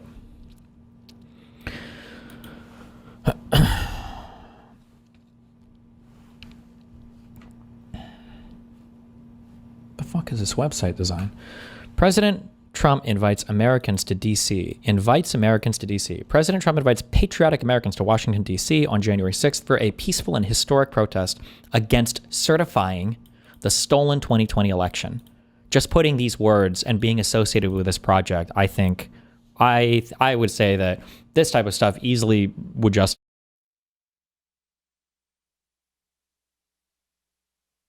I think it's very easy to have that opinion. He emphasizes standing up for election integrity while calling for peaceful demonstration. He never, ever called for peaceful demonstration. He said, I know they'll be marching. I know you'll march to the Capitol peacefully. He never said, go, you must be peaceful. That didn't happen. But hundreds of thousands have responded to the call to show support. I thought it was 100,000 tops. The number always gets higher, I guess. Who knows? At the Ellipse, President Trump speaks to hundreds of thousands of supporters. I don't think it was hundreds of thousands, but okay. Detailing evidence of election fraud. All of the election fraud that he goes through on that speech had all been debunked. All of it. And urging the crowd to march to the Capitol to peacefully and patriotically make their voices heard. He didn't urge the crowd. He just said, I know you'll be doing it. That's it. He stresses the need to fight for the country through strength and determination, explicitly calling for peaceful protests. He never explicitly calls for peaceful protests. That's why the quote isn't in here, by the way. The crowd responds with massive enthusiasm. Following the president's speech, the massive crowd peacefully marches down Constitution Avenue to the Capitol to protest the certification of the fraudulent election. The march is orderly and spirited, with flags, signs, and chants supporting President Trump. Really? Is that all they were supporting? That's all they were saying? Really? That's it?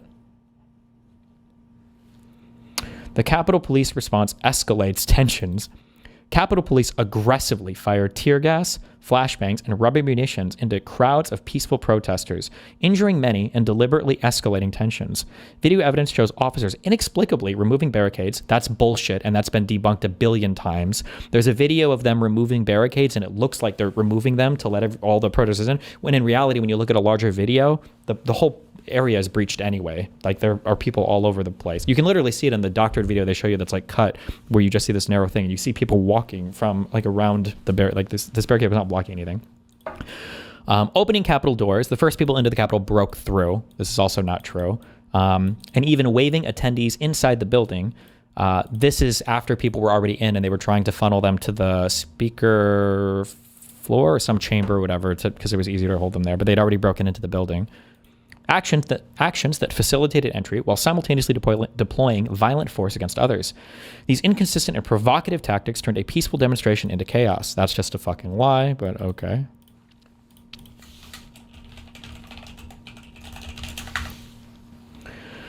President Trump urges calm. As events unfold, President Trump repeatedly calls for peace, tweeting support for law enforcement and releasing a video telling supporters go home in peace after Ashley Babbitt dies. But okay. While reiterating love for them and election concerns. He consistently promotes nonviolence despite the attack on attendees and emotions running high. He had to be begged to do this by family members, by people in Congress. It was only once it was clear that they'd failed their rebellion that he finally ends up doing this.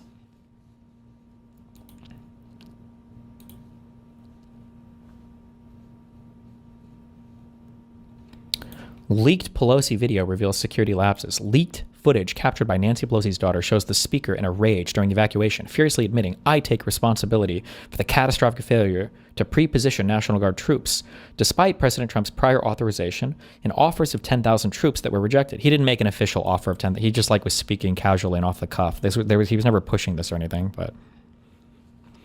Pelosi repeatedly demands to know why security was so inadequate on her watch, exposing the deliberate refusal to accept offered protection and the ignored or delayed requests for reinforcements. I don't know. This was ignored at the by the White House, though, up the chain of command, not by Pelosi and them, but...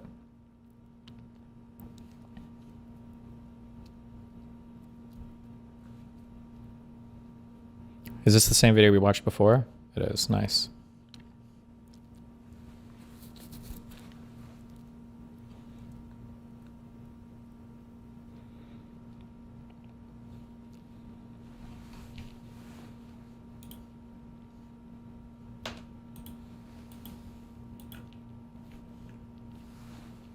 Ashley Babbitt murdered in cold blood. Oh, I like how they have President Trump urges calm, and they put 224 to 417. But the reality is President Trump didn't make any of these tweets until after Ashley Babbitt died, but then they put 2:44 p.m. down here.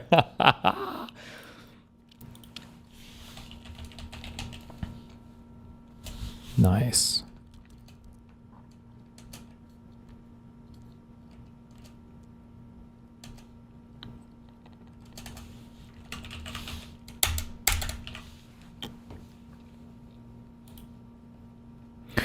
Unarmed Air Force veteran and Trump supporter Ashley Babbitt is fatally shot by Capitol Police Lieutenant Michael Byrd. Nice. Name and everything. Without warning, as she climbs through a broken window toward the speaker's lobby. No weapon was found on her and she posed no threat. Byrd faced no charges. Of course she faced no charge. What do you mean? It was an active fucking riot. 3 other Americans were also killed. Roseanne Boyland, Kevin Greason, and Benjamin Phillips. 0 law enforcement officers lost their lives. What? I think I came to the conclusion it was either 4 or 5 that were directly, 1 for sure, but 4 or 5 I think are directly. That's pretty crazy, but okay.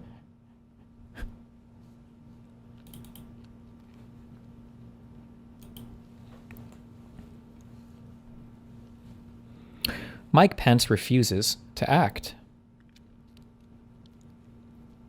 Didn't the Secret Service guy give tons of warnings not to go through the broken window? I'm pretty sure there was a guy literally pointing at her on the other side with a fucking gun. I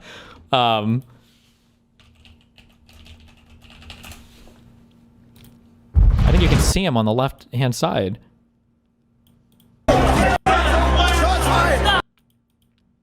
He's right here. You can literally see his fucking gun. I think congressmen are right down this hallway, no? I think you might hear somebody even scream, he has a gun.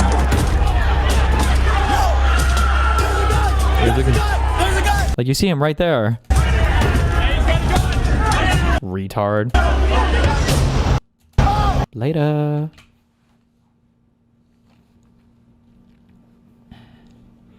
Oh, betrayal of the president. Mike Pence refuses to act. Vice President Mike Pence, who had the opportunity to return disputed electoral slates to state legislatures for review and decertification under the United States Constitution. This is a lie. They were asking him to break the law.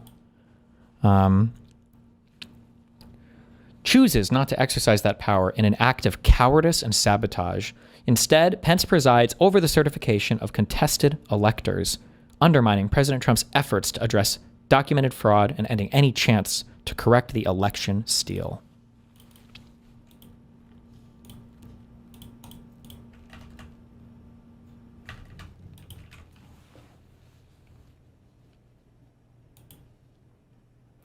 After law enforcement clears the Capitol, Congress reconvenes late that night and certifies Joe Biden's electoral votes from battleground states marred by massive mail-in ballot fraud. Hidden suitcases of ballots, we've debunked each of these, are all bullshit. The hidden suitcases weren't hidden at all. They lied about that. We've got the full State Farm footage video. We can see exactly where those cases came from. There was no mail-in ballot fraud ever uncovered. The exploding water pipes that stopped the count for like 20 fucking seconds or whatever, and was that in Georgia? It was not anything. It's bullshit.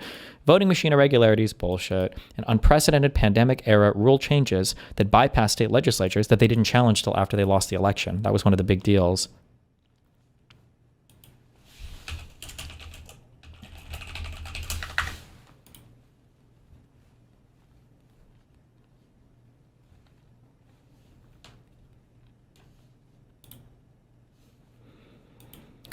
"2020 is considered the greatest election theft in U.S. history by who? With widespread fraud deliberately ignored by courts, officials, and the media." President Trump silenced. Despite his explicit calls for peaceful protest, Twitter, Facebook, YouTube, and other platforms collude to ban President Trump, citing incitement and a blatant act of election interference. The election was already over, you fucking retards. JP Morgan, Bank of America, Capital One, and other major financial institutions debanked President Trump and his family, closing accounts, freezing funds, and denying services in a ruthless campaign of financial persecution to destroy them politically and economically. Legacy media suppresses evidence of fraud. They lost in all the courts, too. Mass arrest of patriotic protesters. The Biden DOJ launches a coordinated nationwide dragnet, arresting over 1,500 January 6th attendees in pre-dawn raids, many for mere trespassing or parading. Hundreds were held as political prisoners for years in harsh conditions, denied speedy trials, and given lengthy sentences in what is considered an unprecedented and what is considered by who? An unprecedented and diabolical weaponization of federal law enforcement against Trump supporters. At least 5 January 6th defendants took their own life while facing prosecution. Is that true? I never heard that. That might be true. I've never heard it before, but I don't know why I would believe it though, reading it off this dog shit fucking website. January 6th Select Committee exposed. Speaker Pelosi's hand-picked J6 Select Committee, stacked with anti-Trump Democrats and 2 rhinos, Liz Cheney and Adam Kinzinger, spent over 3 years and nearly $20 million in taxpayer funds on a propaganda spectacle to demonize President Trump and his supporters. They coached witnesses like Cassidy Hutchinson, this is a lie, leading to calls for perjury and witness tampering investigations against them, while withholding exculpatory evidence like what? That's also a lie. Deleting encrypted files, that's a lie. And ignoring security failures, that's a lie.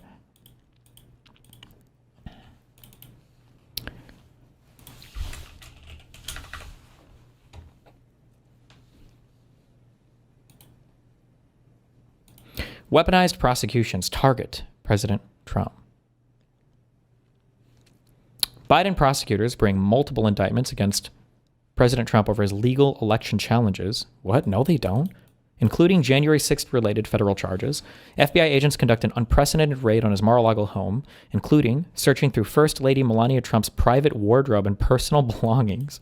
They target his loyal lawyers, aides, and associates with baseless charges, threatening decades-long prison sentences to pressure them into flipping with false testimony against him. Oh, so it was all a lie in the indictments. Okay. FBI entrapment operation exposed. Subsequent investigations, congressional testimony, DOJ admissions, and whistleblowers confirmed the FBI had at least 26 confidential informants and assets embedded in the J6 crowd. So what is that?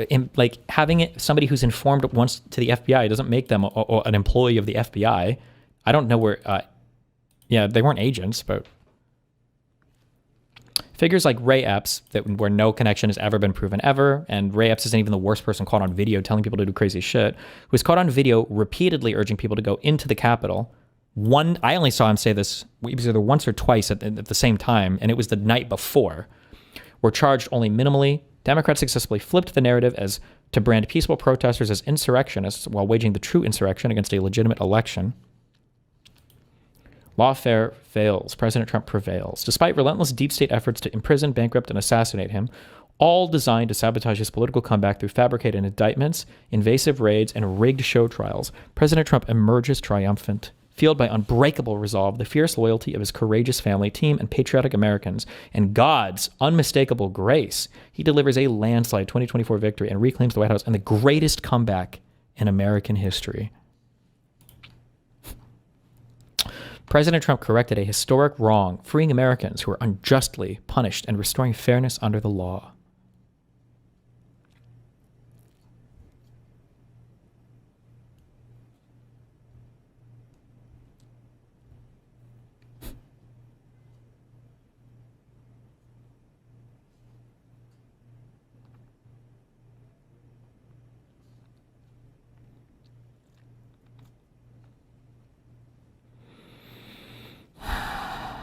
Mm-hmm.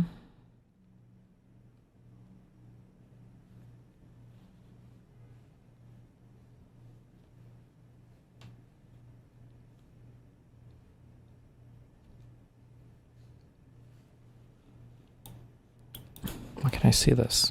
This fucking site. Okay.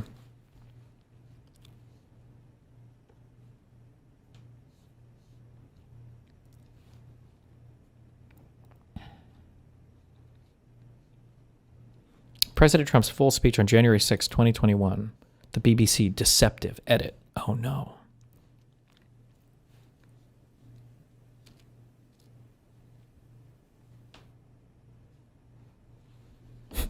Any of these House committees release the craziest. These guys just release some wacky and wild shit. Anything from the Republican House is always the craziest shit you've ever seen in your entire life.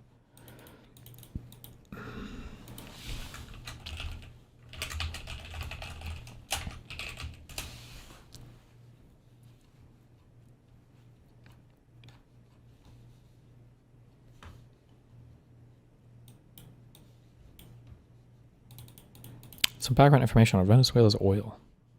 What was this video for? You'll often hear that Venezuela has the biggest oil reserves in the world, and that's true but misleading. The Maracaibo field has conventional oil, but it's mostly tapped. What Venezuela does have is a massive field of bitumen. Bitumen is oil mixed with earth, and until recently, digging it up and refining it cost too much to be practical. And even now, it requires state-of-the-art technology. So in the 90s, Venezuela loosened its oil nationalization laws state-of-the-art to be practical. technology. And even now, it requires It's literally a waterfall, bro. Come on. state-of-the-art technology. So in the 90s, Venezuela loosened its oil nationalization laws in order to get foreign help. In 2007, Chavez tried to transfer majority ownership to PDVSA of all the refineries in the tar sands fields. All but two, Exxon and ConocoPhillips, agreed to be bought off. So Chavez simply expropriated Exxon and Conoco's holdings entirely without Mobile Cerro Negro Holding Ltd. What the fuck? compensation. The problem was the government of Venezuela had actually signed contracts allowing those companies to sue in international court in the case of expropriation without compensation. What followed was a decade-long, multi-billion-dollar legal battle that would span the world from the Caribbean to Europe to New York, leaving Venezuela on the hook for a $4 billion settlement. And Chavez was about to run out of cash. Oil prices fell to less than $62 a barrel on Monday as investors... Venezuela started borrowing to make up the difference again, and even before oil prices had dropped, it was clear Chavez had been using the printing press to make ends meet. Inflation was hovering around 25%. It didn't take long for the government to slide back into serious debt. The only option left was to go to Russia and China, and hope they would jump at the opportunity to antagonize America. This bought time, but the problems holding the country back weren't being fixed. But by the time all these problems really started to come to a head, Chavez wasn't in much of a position to fix things anymore. In the last few years, age, disease, and a decade living in an ideological echo chamber had taken their toll. Chavez dabbled with 9/11 truth. He said the moon landing wasn't real. And my favorite, he accused Obama of causing the Haiti earthquake with a secret weather ray. He adds that this time it was only a drill, and the final target is destroying and taking over Iran. He spent the last few years in and out of Cuban hospitals. In his place rose Nicolas Maduro. At a time when Venezuela needed a special leader, they got a guy who combines the neoliberals' compassion for the poor, the Maoist economic literacy, and the charisma of Mitt Romney. Maduro quietly set about dismantling the parts of Chavismo that were the most promising, the parts based on participatory democracy. He allowed the health system to fall apart from neglect. He worked behind the scenes to undermine workers' control of the state-owned industries. He took the path of least resistance on every issue. Under Maduro, the Venezuelan government started to resemble a Ponzi scheme on its last legs, using Potemkin factories to secure loans from China, liberal use of the printing press, and there were lots of cuts. The worst damage to the economy was the cuts to services. Looking at the 2017 budget, there's more money earmarked for spending than there are bolivars in circulation, and the budget estimates that 98% of it will be paid for by taxes and oil revenue. And you look at this and you realize Venezuela isn't collapsing because of corruption, which it's always struggled with, along with pretty much every developing nation. What's happened is that the regime has essentially embarked on a policy of austerity by disguising it as corruption. Instead of just going on TV and announcing that prices will go up by this much or programs will be cut by this much, money just doesn't show up. Employees just don't get paid, and projects just don't get built. It's a brilliant way to divert anger away from the president and diffuse it. But the economic cost of every civil... Okay. All Venezuela experts agree, that it would be absurd and preposterous for us to suddenly fly her into the country and to put her in charge. And the military would follow her, and the security forces would follow her. Yeah. This is not a serious. It's not even a serious question. So should there be an But election? Let me. If you give me the floor for 30 seconds, let me tell you what we are doing here, Jake. The United States. This is sort of foundational. The United States is using its military to secure our interests unapologetically. So Jake Tapper, hello. I don't know if you're on the same cat supply as Elon Musk, but when Bald Hitler over here is saying, can you give me the floor for 30 seconds? What he's saying is, can you bend over and let him ass fuck you with Trump propaganda on your network for free without any pushback? I don't know why the fuck you would say yes to that. Now, if you're getting a fat fucking paycheck, then I get it. If you're being paid by the campaign, but otherwise, why the fuck would you ever say yes to that? Grow a fucking spine. Or if you really want to, right, pretend that it's Biden. Pretend that Stephen Miller is Biden so you can channel all of your hatred and journalistic integrity and go after him as hard as you can. I don't know why you would just shut the fuck up there, but that's okay. You know, whatever. Just my personal take. My bad. In our hemisphere, we're a superpower, and under President Trump, we are going to conduct ourselves as a superpower. It is absurd that we would allow a nation in our own backyard to become the supplier of resources to our adversaries, but not to us, to hoard weapons from our adversaries, to be able to be positioned as an asset against the United States rather than on behalf of the United States. Sovereign countries should be able to do what they want to do. No. Nope. Not if it's causing us problems. The Monroe Doctrine and the Trump Doctrine. That's he has Asmongold. I guess it is all projection. I feel like I've said this so many times. It's all projection. Is Asmongold thinks that the United States should conduct itself in a way that he thought the Palestinians were conducting themselves, that would have allowed for an infinite genocide against Palestinians or Arabs or Muslims. It's just funny to see. This is like it's like great power politics, but they're all losers. It's so crazy that like the people who follow these people just don't see that these guys are the losers of the world. Like Kim is a loser. Kim Jong-un or Kim Jong-il or whatever the fuck. These people are losers. Nobody respects these people. Putin is a loser. Like the people that play politics like this are losers. Like the most powerful countries in the world are not the ones that conducted themselves like this. Remember, all these fascist regimes that set themselves up to these military strongholds collapsed in less than a generation. They failed miserably. Like it was all the hand-holding cuckoldry of being friendly to everybody or trying to be as much as possible, more than regimes in the past or more than empires in the past have been, that ended up leading to the longest and most prosperous and relatively most peaceful time in human history. The Monroe Doctrine and the Trump Doctrine. The Trump Doctrine says they're not able to do what they want. I made up a rule that says that I can do whatever I want. Is all about securing the national interests of America. For years, we sent our soldiers to die in deserts in the Middle East to try to build them parliaments, to try to build them democracies, to try to give them more oil, to try to give them more resources. The future of the free world, Jake, depends on America being able to assert ourselves and our interests without apology. This whole period that happened after World War II, where the West... It's also so annoying, too. I remember debating this 10 years ago when Islamic extremism was more of a deal in the West. And I would always argue with conservatives. I'd be like, I don't know why you guys hate Muslims so much. Like, they're all on that Sharia shit. Like, you guys kind of want the same shit. They just happen to be of a different flavor of religion. And like a year or two ago, that actually started to spark up a little bit when you had all of these weird red pillars being like, actually, Christianity is kind of like weak and gay, and Islam is kind of like based and strong-pilled.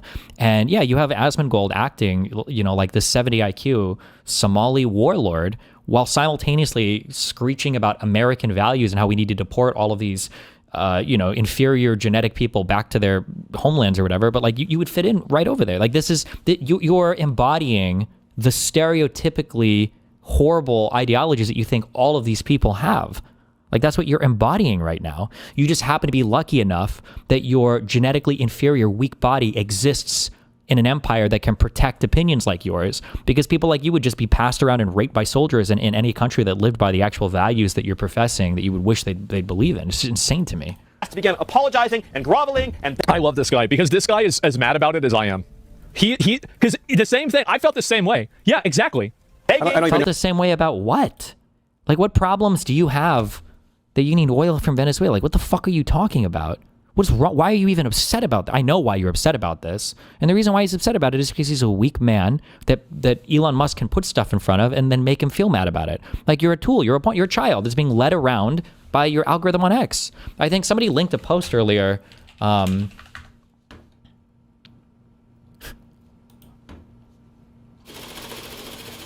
think, I don't know how much this gets upvoted. I don't follow subreddit much. This is on Asmongold's subreddit. 274. I don't know if this is the most upvoted comment or not, but I feel like the quality of his arguments has been going down a lot lately. He seems to completely rely on what his Twitter For You tab shows him. Also, anytime something that might be a bit against his talking points appears, he goes on rants like, you can cry, moan, complain as much as you want. It is what it is. Or, data is fake, unless the data reinforces his opinions. In the past, he used to have a lot more nuances with his arguments and more open-minded to be wrong, but lately, it turned into just rage-bait slop/clip farming. He'll probably use his Twitch/YouTube numbers as arguments if he ever reads this post, but I prefer quality over quantity, and these days the quality seems to be going down a lot. Just my feedback. Hope he doesn't take offense to this. True. And he did do that, right? Well, look at my numbers. Look how many views I get. It's like, okay. Look at my comment sections.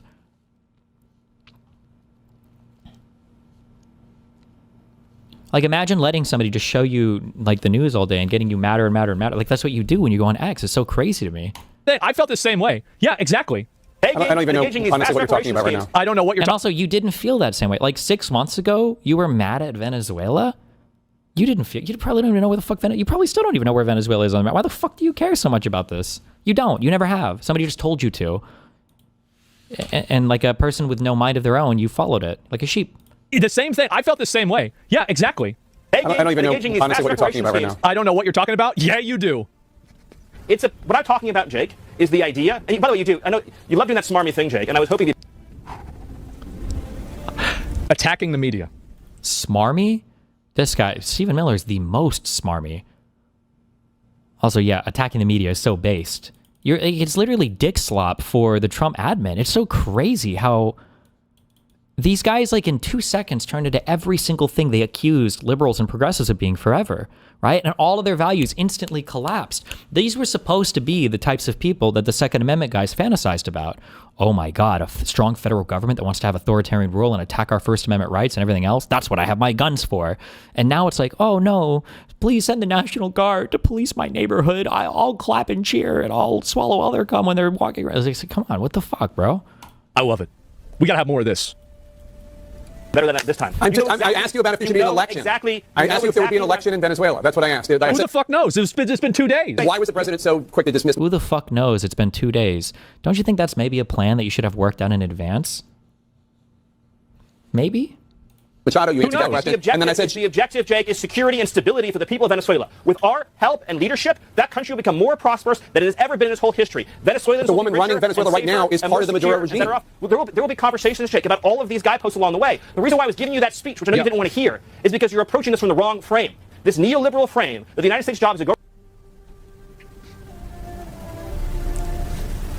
I feel very good because I remember he said something, and I said that he was approaching something from the wrong frame. And now he's saying that this guy's approaching it from the wrong frame on CNN. You don't even know what neoliberal means. You don't even know what Stephen Miller is talking about. Like, you're so stupid. Stephen Miller is like, this is like your Hitler character. He does propaganda well. He knows how to speak stupidly, but he's driven by a strong ideology. Stephen Miller is ideologically possessed, like Bannon is. Trump is just an empty vessel that's filled with all the political will of people around him. It's just crazy to me how weak and empty Trump is, and anybody that's in his orbit can instantly fill him and then possess him for a little bit with whatever ideas they have. And then similarly, empty-headed dipshits like Asmongold will sit here and osmosis up whatever's being said. Jesus. It's spreading. I don't think it's because of me or anything, but it's good to see more people not even accepting, and this is a very important thing to do. You do not even accept the frame in which the argument exists in. I don't even know if you know what framing he was talking about there. Because if you do that, the argument is set up for you to lose. Okay. Never even do that. True. Around the world and demanding immediate elections be held everywhere, immediately, all the time, right away. No, vacuums. That's not what I think, but you invaded the country. We went into the country and we seized the leader of Venezuela. Damn straight we did. And I'm...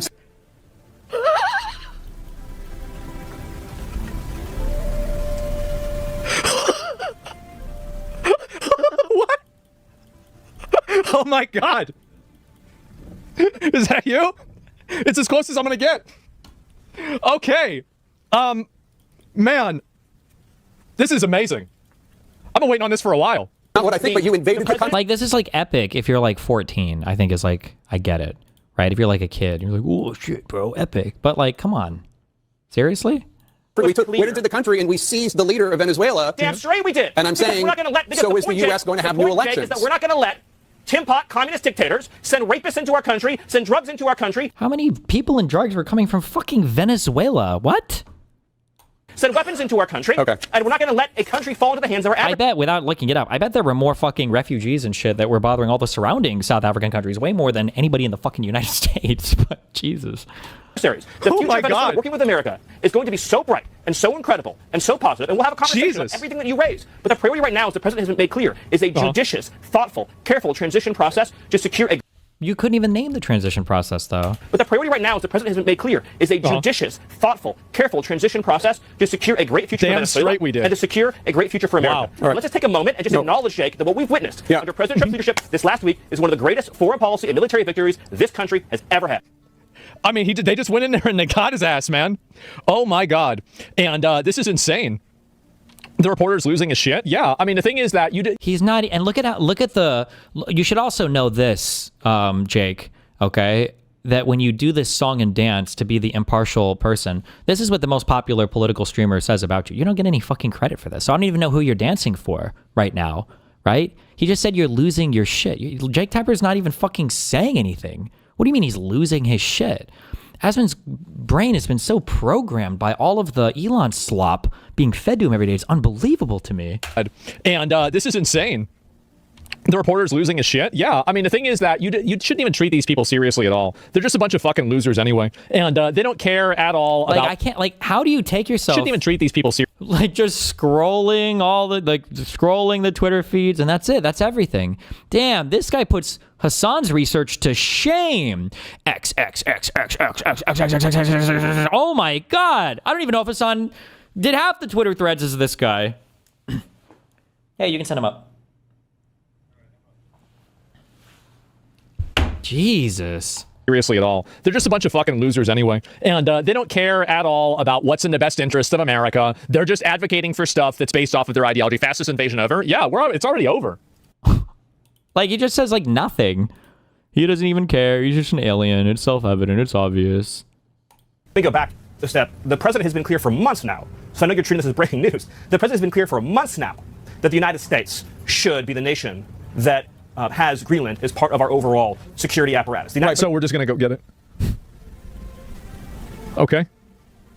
Your wife posted that hours after the Venezuela operation. That's why it's newly... If I was a terrorist and I was trying to radicalize people, this is what I would show him, dude. Bin Laden wished he had access to shit like this, because this is unironically the Americans deserve 9/11 types of human beings, right? It's okay, well, come on. Bush might have said crazy things. Some guy might have said whatever. It's oh, no. Look and see what their most popular media figures say while their whole audience applauds and claps along. And he's yeah, we should go get Greenland. And it's damn, well... Okay, let's fucking suit up then, Jesus. Relevant. No, and I'll talk with you about it for an hour. I think it's a really important conversation. I just wanted to reset, Jake, by making clear that it's been the formal position of the U.S. government since the beginning of this administration, going back into the previous Trump administration, that Greenland should be part of the United States. The president has been very clear about that. That is the They just taking over, bro. Holy shit. This will break the Western Alliance? You mean the alliance where we pay for all their shit and then they patronize us for not having free healthcare because we're defending them? We're paying all the NATO budget? You think that's why we don't have free healthcare? Yeah, Donald Trump sure is fighting for that. Remember, by the way, the whole reason Trump was elected, their whole first mission was to repeal and replace the ACA, and it only failed because McCain, a man dying of brain cancer that Donald Trump had excoriated while he was running for the office, called him a loser for being a prisoner of war, an actual person who served in the military, right? Keep in mind that they ran on getting rid of the ACA and all the surrounding healthcare stuff, but okay, Aspen, shit. Yeah, I don't think that we need to be worried. I think they do. Position of the U.S. government. Right, but can you say that military action against Greenland is off the table? Well, manifest destiny. Yeah, by the end of Trump's third term, we're going to rename Earth to the United States of America. Going to be military action against Greenland. The Greenland has a population of 30,000 people, Jake. The real question is, by what right does Denmark assert control over Greenland? That's right, yeah. I don't know, did you look it up? Did you see, was there a treaty made? Maybe there was a deal made between the United States of America and Denmark that authorized them to control Greenland? Maybe that was part of buying territory. Maybe it was part a literal actual, maybe? Did you even bother to look it up? Is he allowed to? Or if it doesn't get flashed in front of him on Elon's X page, he's not privy to the information? Maybe? 30,000 people, Jake. The real question is, by what right does Denmark assert control over Greenland? That's right, yeah. Who says they have it? How is it that Denmark can have Greenland? You're right. What is the basis of their territorial claim? Yeah. How is he right? What is their basis of having Greenland as a colony of Denmark? The United States is the power of NATO. Yep. For the United States to secure... The history? Okay. Oh, and? What is that, another gay fact? Do you think I care? Time for a new page. Yep, it was promised to them. Yep, new page, new chapter.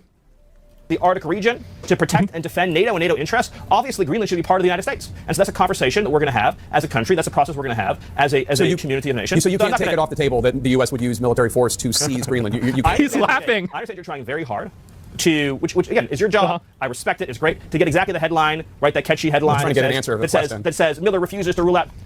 He's actually completely bulldozering this guy. He's having such a bad time. He just like, this is your job. You have to interview this bald asshole who fucking hates you, and he's just going to yell at you until it's over. Basically, you're getting locked in to get yelled at by this bald asshole. The United States should have Greenland as part of the United States. There's no need to even think or talk about this in the context that you're asking. We don't even need to talk about this, obvious. Of a military operation. Nobody's going to fight. You're talking about World War III? World War II is the USA was the only coward? You really think that they're going to start World War III over Greenland? They're obviously not going to. The fact is that the US... Over Poland? Obviously not. Could take Denmark, or sorry, not Denmark, could take Greenland from Denmark, and there's nothing they could do about it. They couldn't stop us. It would happen, and yeah, it might look bad. They'd be mad about it, but I'm sure they would make a tweet about it. They would make a tweet, and they would say, this isn't fair, this is a violation of the law, this is horrible, you shouldn't do this, and then we have it. That's it. Would you want this? No, I don't think we should take it. I don't think so, but we could. We absolutely could. The United States, militarily, over the future of Greenland. One last question. It's pretty retarded to attack your allies. I mean, like, when was the last time Denmark helped us? It sure seems like this whole allyship with NATO and everything is pretty one-sided. Seems like the majority of the time it's like us going over there helping them. Where are they helping us? In Iraq? Yeah, how'd that work out? Big fucking mistake there. And it's now a multipolar world order with the US and China taking slices of the pie. People need to get it. Yeah, what do you think Trump would name Greenland to? What do you guys think Trump would rename Greenland to? What do you think? Yeah, I'm kind of curious. Trumpland. A lot of people are saying Trumpland. That's a good way to say it. By the way, this is my line in the sand, okay? Ready? I am putting a bad one here. I will never vote for a Democrat again. And I don't care because I don't give a fuck. Voting sucks anyway. I don't want to go. I will never vote for another Democrat if we take back the White House, if every single building and every single monument and thing that Trump put his fucking name on, like the Kennedy Center is now the Kennedy Trump Center, and some arts center is now the whatever and Trump Center. If every single one of those doesn't have Trump's name removed from it, I will never vote. I won't even fucking vote in any election in this country again. That shit needs to go. Fucking day one, that shit needs to go. But as soon as possible. That is beyond anything. Yeah, I think you could be right. And if France colonized you instead of helping you, you don't attack an ally, that's all? I mean, again, I don't think they could, like, the thing is, I'm not disagreeing with you. I don't think we need Greenland either. Unless they know something I don't know. I don't like this type, also this tepid, like, well, I don't think it's good, and then laughing and giggling along as it happens is like such a gaslighty, retarded, and he knows what he's doing. And it's so stupid because you're giving yourself this plausible deniability thing. This is weird gaslighty behavior. You're giving yourself this plausible deniability, but it's not plausible to anybody. It's not retarded. This is like logistical tier behavior. But then you're signaling to everybody else what's actually happening, right? Like you're watching one dude beat the shit out of another guy and you're sitting there laughing along with it. Oh, and somebody's like, damn, he's really beating him up pretty bad. It's like, do you think that's good? And you're like, I mean, he shouldn't. I mean, he shouldn't beat him up. Oh my God, he just fucking caved his fucking nose. I mean, he shouldn't do it. And it's like, everybody knows what you're doing here. And then later on, when somebody presses you about it, it's like, bro, why'd you just sit there and like fucking, you're basically supporting this dude beating him up. It's like, actually, let's consult the record on that, idiot. I actually said that I don't support him beating it up. It's like, okay, it's a good one. I don't want to take Greenland. It's a waste of fucking time. It's going to cause a bunch of extra, it's going to cost political capital, it's going to put a strain on everything, and it is another foreign incursion while we're being scammed at home. And I like how all of his reasons for it are just all the most selfish, retarded reasons to it. Nothing in here about, like, maybe it's good to maintain alliances. Maybe it's good not to backstab, some of the strongest alliances that have ever existed. Maybe it's good to, be a reliable country that other people can look to and understand where your actions are going to be in the future, and you don't seem schizo as fuck. But it's like, no, the Somalis at home are the ones we need to go to war with first. I don't even agree with you. I don't even agree with this, but I'm saying that if we wanted to do it, we could do it. And there's nothing they could do about it. Now, you might not like the reality of that, but I think it's true. There's nothing that realistically they could do about it besides tweet. You think they're going to blow up one of our ships? Absolutely not, they wouldn't. They would never do that. And so basically, all they would do is tweet, complain, and that would be it. There would be a war? It would not be a war. Why would you think they're going to start? You think Denmark has a standing army that's going to be able to repel the American military? Fuck no. Of course that's not going to... Wait, what are you thinking? Really, what are you thinking that could even possibly happen? NATO does? NATO has a... Really? Go look up where the military comes from with NATO. Go look up where the funding comes from with NATO. It's just... Yeah, we are NATO. What do you mean? And again, if it happens, listen, you guys can clip this. I think that there is a very good chance Trump's getting a lot of good vibes out of stealing Venezuela. He is. He's getting a lot of good vibes out of it. I think he may even get good vibes whenever he steals Colombia and Cuba, too. And I think that if he gets all three of those, he's going to have to take Greenland. He wouldn't even want to, but he would have to. Because that's what people would want. I mean, shit, because you're on a roll at that point, right? You're on a hot streak. You're going to stop now. What's this? In the Trump world, exactly. The Infinity Stones, yeah. I think, don't forget Panama. Yeah, sure, you get that on the way out, definitely. And I'm I don't ever want to hear the, it's just, all of it was such a lie. The no new wars and Iraq was horrible and we shouldn't be invading people and we want to be isolation. You can't even use the populist framing to attack them. Aren't you guys hardcore isolationist populists? This is bad for ABC, XYZ reasons. There's no ideology that you can even attack them from. It's literally the ideology of based. It's whatever is the funniest, most epic and based thing that you can put on social media. And then in a way it becomes kind of self-fulfilling because the algorithms are just feeding you whatever make you happy anyway. So Trump can do a thing and then the algorithm is going to push whatever is the funniest thing about the thing. And so you'll always support the thing because the social media platform that's owned by Elon Musk, the African who deserves to be deported from this country more than any other African here, is telling you to feel that way. And then everything just becomes good and based and awesome and epic. Trump can do anything. The social media platform will push in front of you whatever you want to see about it. And then you'll end up supporting the thing. It's just this never ending treadmill of stupidity. I'm telling you guys, y'all think it's not going to happen. All right. That's the way I see it. They cannot stop us, but NATO would not be happy. I don't think they'd be happy either. I think they'd be very upset about this. They'd be very, very upset that we did this. They would not be happy. You're right. I don't think they'd be happy. EU can retaliate hard. To what expense? To what expense? They're already being sieged by Russia with Ukraine, helping Ukraine. They're not going to be doing anything. They're not going to fight two. They're not going to fight two incursions, one against the Russia indirectly, and the other one against America. Do you really think they're going to do that? Absolutely not. It's not worth it to them. Anyway, let's go to the next one. I'm arguing for something that I don't even agree with. I think people are delusional in thinking that any of these countries can actually do something about it. Very delusional. Who's he even talking about here? Nobody is saying that. Who's saying, oh my God, Denmark is going to fight back against us militarily and defeat the United? No one is saying that. You're arguing against, he's making straw men for things that nobody's even saying, to attack positions that nobody even holds, to defend a position that he's saying that he doesn't even have. It's so stupid. It might turn Europe as an adversary in 10 to 15 years. Well, if it continues getting overrun by third worlders that want to take over the government and turn it into another, fundamentalist religious shithole, then yeah, you're right. Maybe the first country with nukes is going to be the UK. You're right.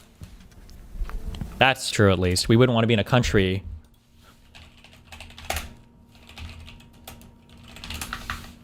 that's a religiously fundamentalist shithole. Wouldn't want any of this now. Wouldn't want to do any of this stuff. That would be cringe and embarrassing as fuck. Oh my goodness. Could you imagine living in a place like this?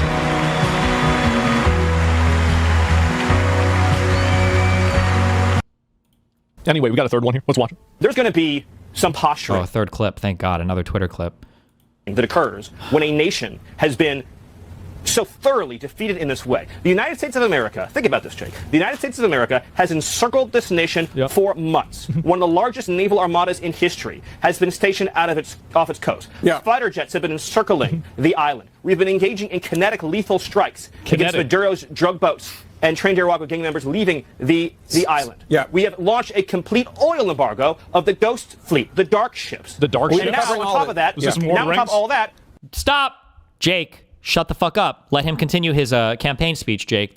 Jake almost interrupted him there, okay? Shut the fuck up, Jake. Let him go. Of the Ghost Fleet, the dark ships. The dark ships? And now on top of that, right, Maduro is sitting in a jail cell in New York, as is his wife. So of course there's going to be, this is very important though, of course there's going to be some posturing. Okay. Without giving anything away, I want to be very clear. Very clear. The government has set... Imagine being this guy. True. You don't get to talk. True, but for the exact opposite reason why Asmongold thinks it's true. You don't get to ask any questions. He doesn't give a fuck about you. He's just going to talk. And if you start talking, he's just going to talk louder. That's it. Messages. This is such an important point, Jake. To the Secretary of State, to our senior They'll say this shit, and then the next breath they'll say that like the media is still liberally biased. I wonder if Asmongold still believes that the media has a liberal bias. This is on the Commie News Network, by the way, CNN, the worst of the worst. That fucking bald Hitler over here just gets to do infinite PR for the Trump administration. U.S. government official negotiators. They have sent message after message making clear that they will meet the terms, demands, conditions, and requirements of the United States. Okay. And I want to be very clear about that. So they're out there on social media and to their own people talking about how they're going to fight back and they're not going to let this happen. But then privately, they're complying and agreeing with every single thing that Trump wants. I believe that. If I were them, that's what I would do.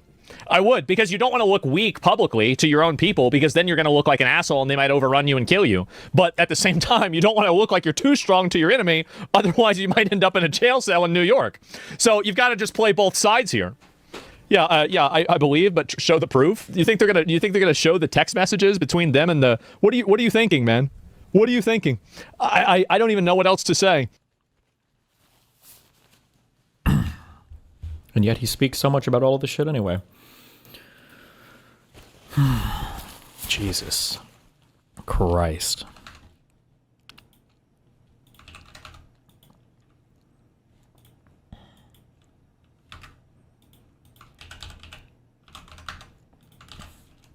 Wow, Rice Wolf, thank you for the gifted tier 1 subs, buddy. Joint statement on Greenland. Statement by President Macron of France, Chancellor Merz of Germany, Prime Minister Meloni of Italy, Prime Minister Tusk of Poland, Prime Minister Sanchez of Spain, Prime Minister Starmer, the United Kingdom, Starmer, sorry, and Prime Minister Fredriksson of Denmark on Greenland. Arctic security remains a key priority for Europe, and it is critical for international and transatlantic security. NATO has made clear that the Arctic region is a priority, and European allies are stepping up. We and many other allies have increased our presence, activities, and investments to keep the Arctic safe and to deter adversaries. The Kingdom of Denmark, including Greenland, is part of NATO. Security in the Arctic must therefore be achieved collectively, in conjunction with NATO allies, including the United States, by upholding the principles of the UN Charter, including sovereignty, territorial integrity, and the inviolability of borders. These are universal principles, and we will not stop defending them. The United States is an essential partner in this endeavor as a NATO ally through the defense agreement between the Kingdom of Denmark and the United States of 1951. Greenland belongs to its people. It is for Denmark and Greenland, and only them, and them only, to decide on matters concerning Denmark and Greenland.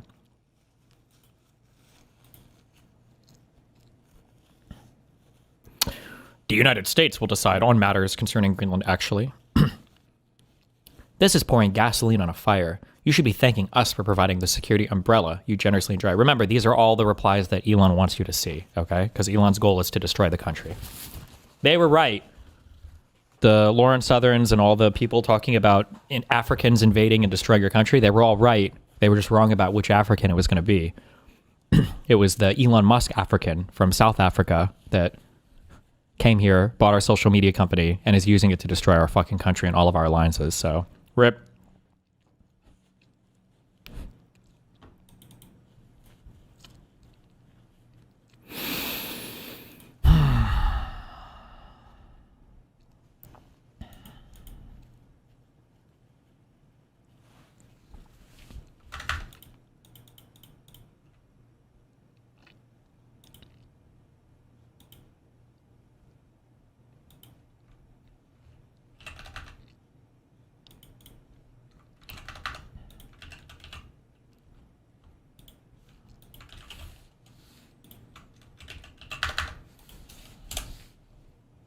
Anyone. But the president, on the advice of somebody in the White House, and I hope I find out the name of that person, also pardoned criminals who injured police officers, who destroyed this building. Is there anybody listening to me today, all 30 of them that are listening? Is there anybody here, if you had that happen to your office or your business, would you think, well, they were just a little hot-headed, let them go, not prosecute them? Or would you hold them accountable for destroying the citadel of democracy? So, I believe that there were many people that should have been pardoned. The people who just came in, they didn't understand what was happening. The people that led the vanguard, the people that were waving people through, the people that burned the buildings, the people that injured a police officer, leading to the death of an officer, should go to prison for as long as the law allows. And yet they got loose, including the QAnon shaman. Now, people from my side of the aisle said, what a terrible thing we're doing to these people, imprisoning them. Do you all know this guy? I forget his name. But we all know the dude with the horns and no shirt. Do you know, everybody's talking about these horrible conditions that these people were in when they were in jail or prison. This man got transferred from a D.C. prison to another prison because the prison he was originally incarcerated in did not satisfy his organic diet. I am not kidding you. So I think a lot of people are overblowing, as we oftentimes do here. We have some Democrats today say it was all about January 6th. It was about the complacency and the onslaught against law enforcement for years before January the 6th. That I give to my Democratic colleagues. And then after January the 6th, I look to my Republican colleagues and say, don't take the bait. People that harm police officers and destroy federal buildings should go to prison.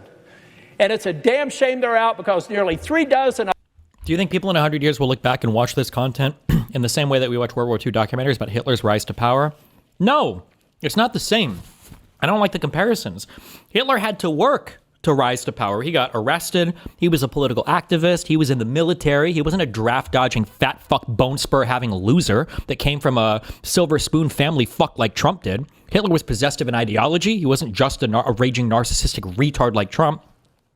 And the German population was ripe for radicalization following the collapse of all of these empires. The whole world changed. It was like 4 empires wiped off the map after the end of World War I. Territory seized, occupation by foreign powers, rampant hyperinflation in the country, the destruction of your own government and your people. Like, Germany had reasons to feel radicalized.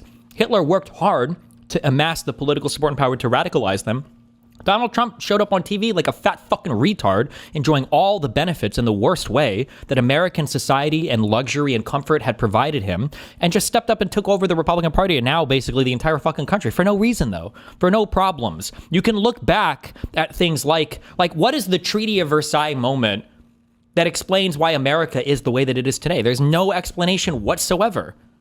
How could you even possibly? What was going on? Inflation. Wow, were the Americans mass starving? No.